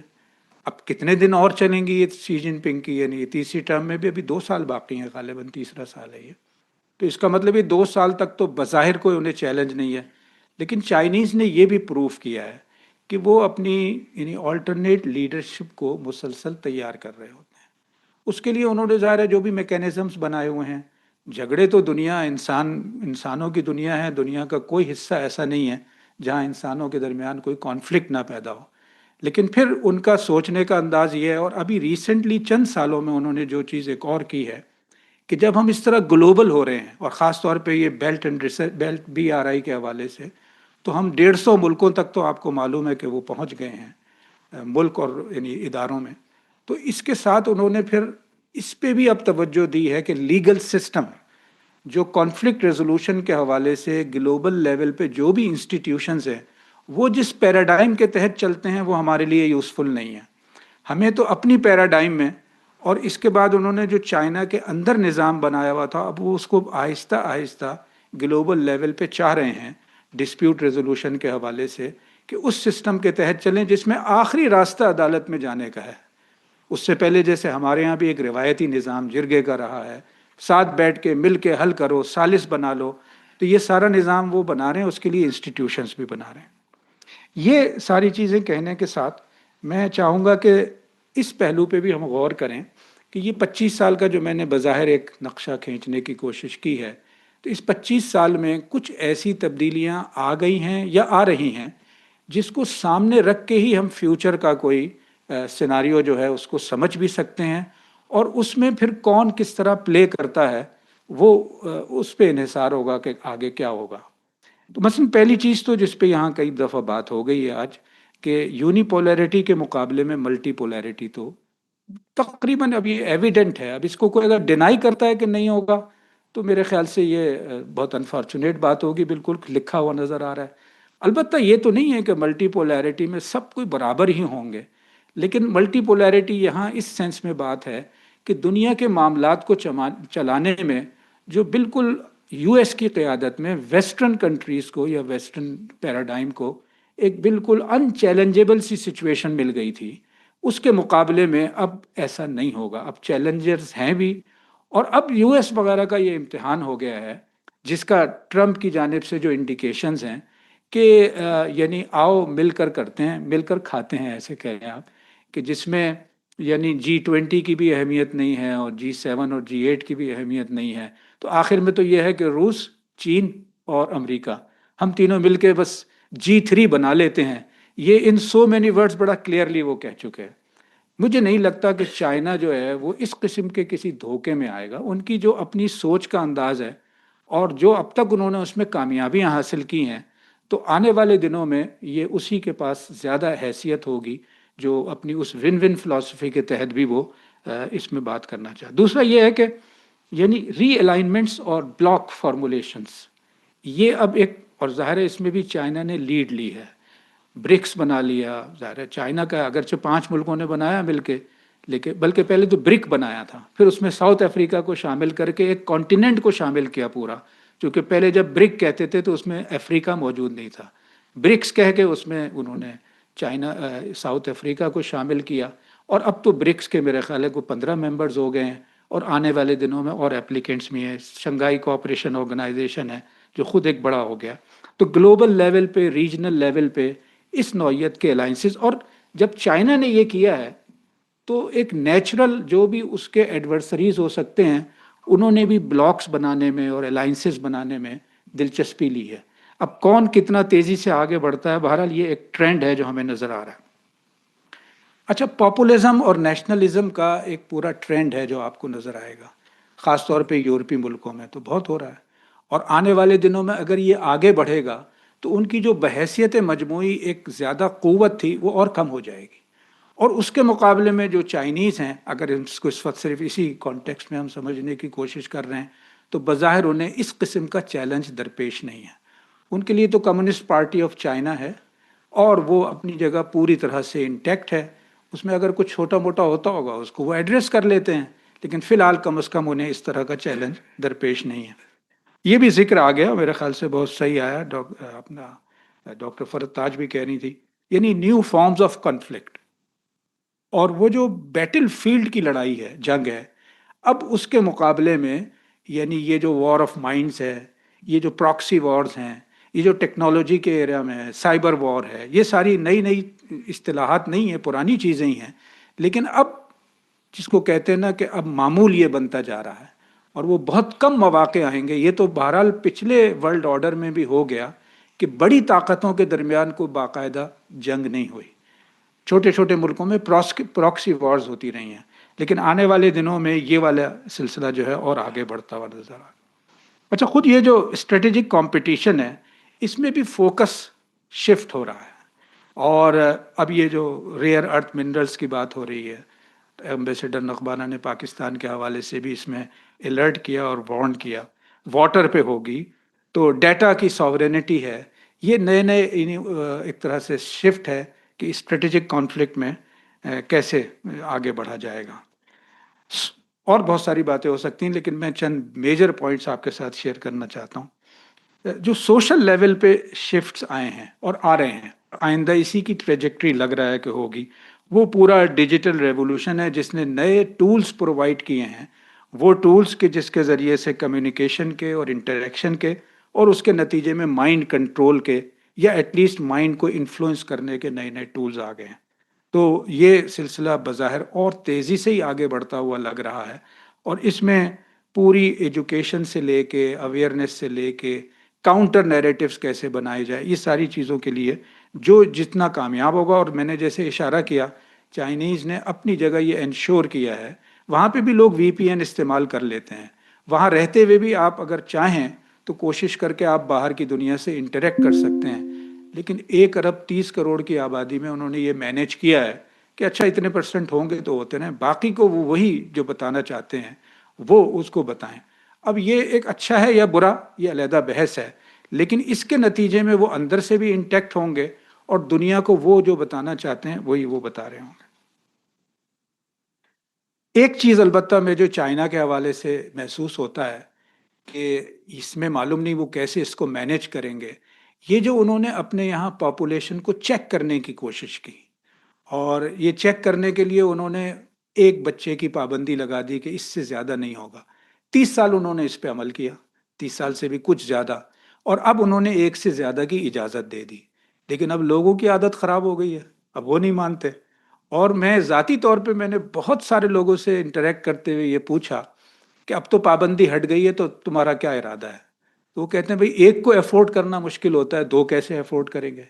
اچھا، یہ وہ اب عجیب بات ہے کہ جو دنیا میں اس انداز سے چیزیں آتی ہیں، خاص طور پہ پاکستان کا آپ نے ذکر کیا کہ نیریٹو وار میں پاکستان ایک بڑا وکٹم ہے، کہ جیسے ہر جگہ اتنی خوشحالی ہے اور اتنی سہولتیں ہیں.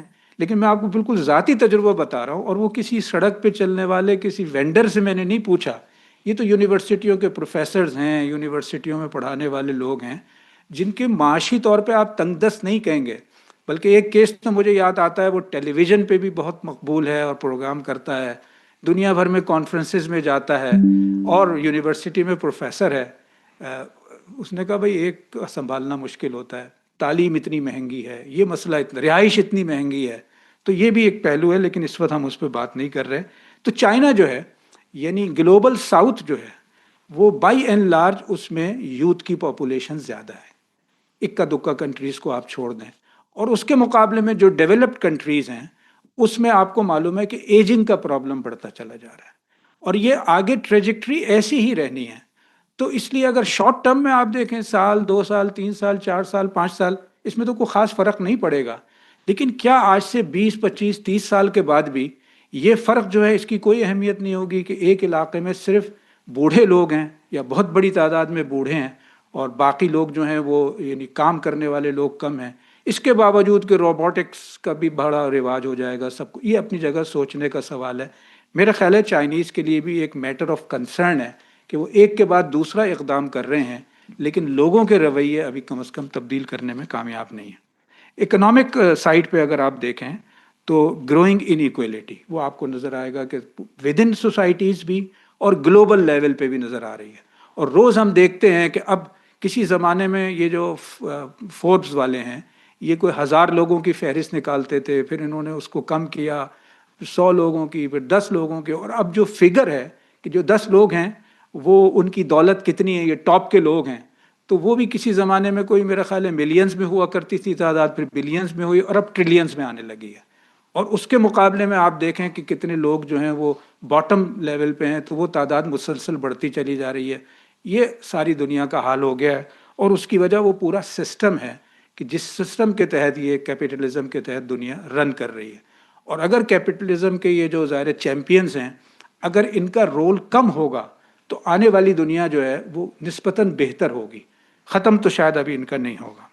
پھر جس کو ڈیموکریسی کہتے ہیں، ظاہر آپ نے اس کو بھی نوٹ کیا ہے کہ یہ بھی آن ڈکلائن ہے. ہم نے پہلے ذکر کیا کہ پاپولزم جو ہے اور یہ رائٹ کی یہ پالیٹکس ایکسٹریمزم کی یہ ہر ملک میں بڑھتی چلی جا رہی ہے. تو اگر ٹریجیکٹری یہی رہتی ہے تو وہ اندر سے اور کمزور ہوں گے، اور اس کے نتیجے میں یہ جو آئیڈیالوجیکل ڈومین کو اگر ہم دیکھیں تو لبرلزم ورسز البرلزم، یہ ایک لڑائی ہے، اور یہ لڑائی آگے بڑھے گی.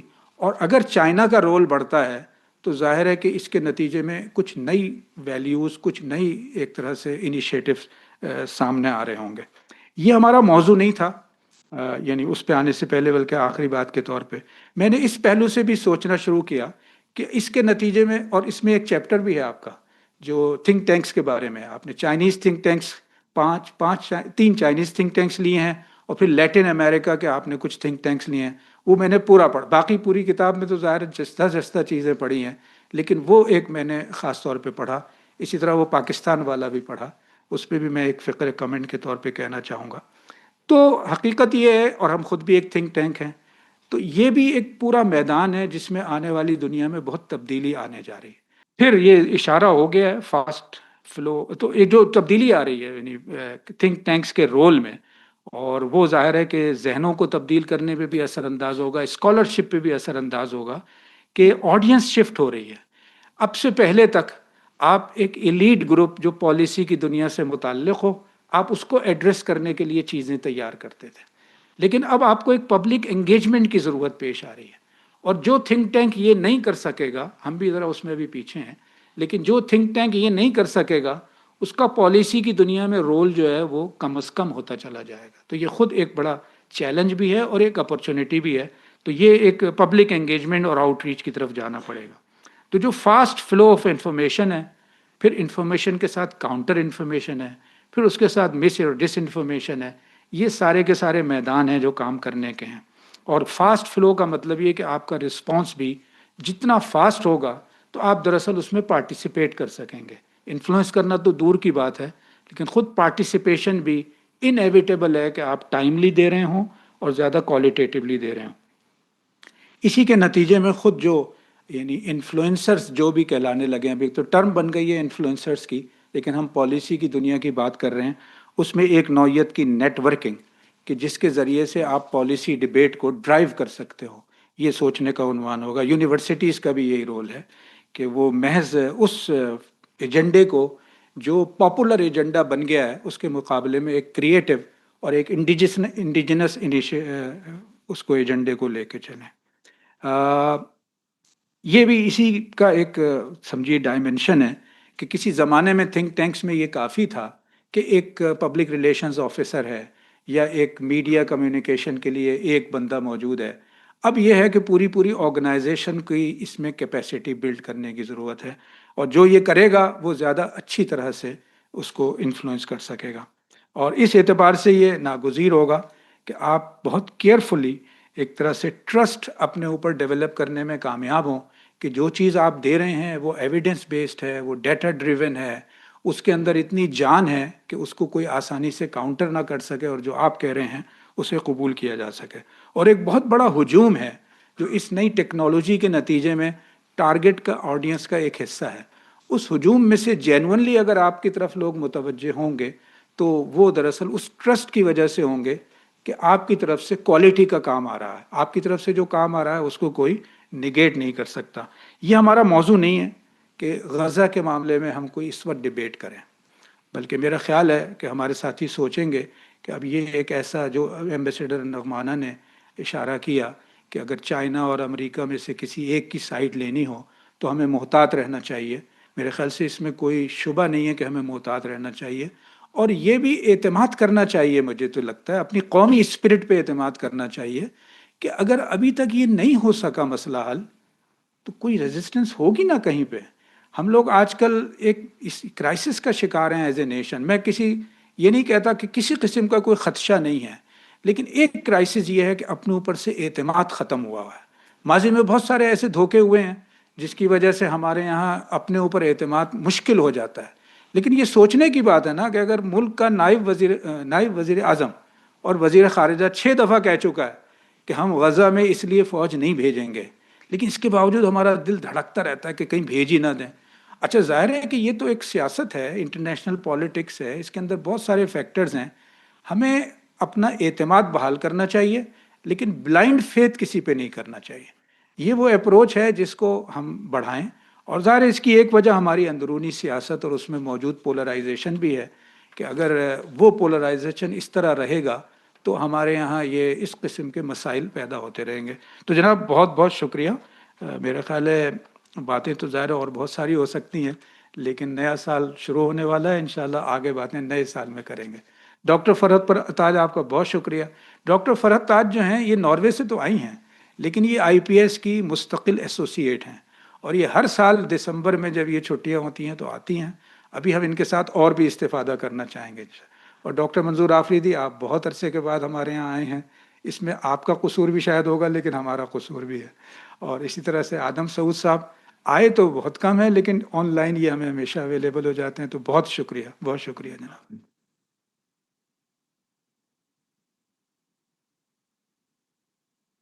خواتین و حضرات، اس کے ساتھ ہی آج کا سیمینار اپنے اختتام کو پہنچتا ہے. میں اپنی طرف سے اور IPS کی طرف سے تمام شرکاء کا ممنون ہوں کہ وہ یہاں تشریف لائے، خصوصاً آج کے لرنڈ سپیکرز کا جنہوں نے ہمیں انلائٹن کیا. بہت شکریہ.